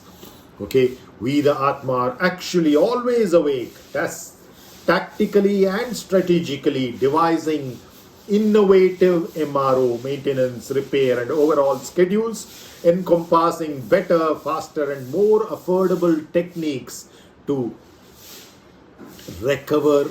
Because if you like something, it has to be either better or faster or more affordable or combinations thereof. If it is all of the above, amazing, right? So schedules encompassing better, faster, and more affordable techniques to recover our corrupted body, mind, intellect's peak performance, stability, and maneuverability, thus emancipating and reconstructing our original holistic structure in the service of I, the Atma's Yatra, through this particular edition of life. Coming back to our discussion on the role of lullabies, the fact is that to awaken is impossible without being asleep in the first place. Just as to be reborn, one ought to die to be able to relish the freshness of your suprabhatams or good morning songs. You ought to relish your lullabies too. So Kulashekara Perumal 3 months ago, Vasnima sang Mandupugal, and today she sang toNDaraDipodi āzhwārs. Not Tirupalli Elchi, but the Tirupalli Elchi authors, tirumālai, and a few of them in particular, pachai malai meni. So, lullabies and deep sleep too, it's part of the cyclic process. You put somebody to sleep and then you wake them up. Put somebody to sleep and you wake them up. Putting somebody to sleep is also used as a phrase for compassionate killing or death. Death indeed is another form of sleep where you get rid of not these clothes, but the cloth called body, mind, and intellect to get a new pair afresh, if you have not realized. Otherwise, you are free to become one with the omnipresent, omnipotent, omniscient, eternal entity, Parabrahman, will remain so forever. Aum Tat Sat. Aum Namo Narayanaya. Aum Namo Bhagavate Vasudevaya. Yada yada hi dharmasya glanirбhavati bharata abhyuttanam adharmasya tadatmanam sujamyaham paritranaya sadhunam vinashaya cha dushkrutam dharma samstapanarthaya sambhavami yuge yuge. Yatra yogeshwara krishno yatra partho dhanurdaraha tatra shri vijayo bhutir dhruva nitir matir mama dharma kshetre kurukshetre samavetayu utsavaha mamakaha pandavaschaiva kimma kurbata sanjaya.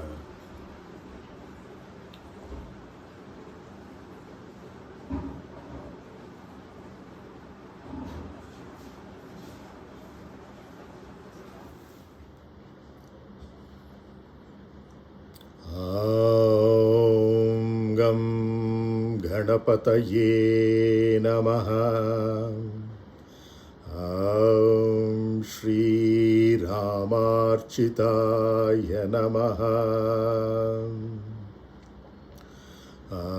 Aum Shri Brahma Pujitaya Namaha. Aum Shri Akhilandeshwari Sameta Shri Tiruvānaikkaval Jambukeshwaraya Namaha.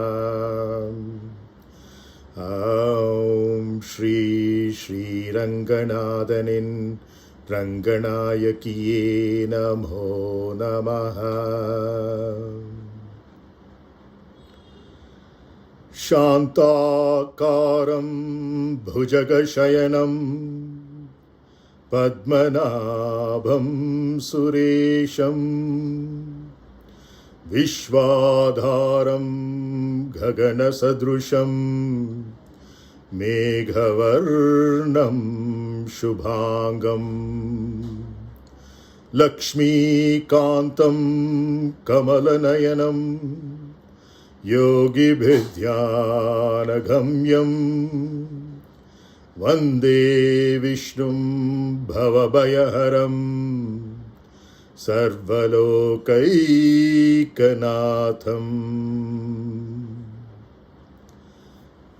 Akshaya Tritiya blessings. நல்வாழ்த்துக்கள், சுபாஷயಗಳು, ಶುಭಾಕಾಂಕ್ಷಾಯೇ.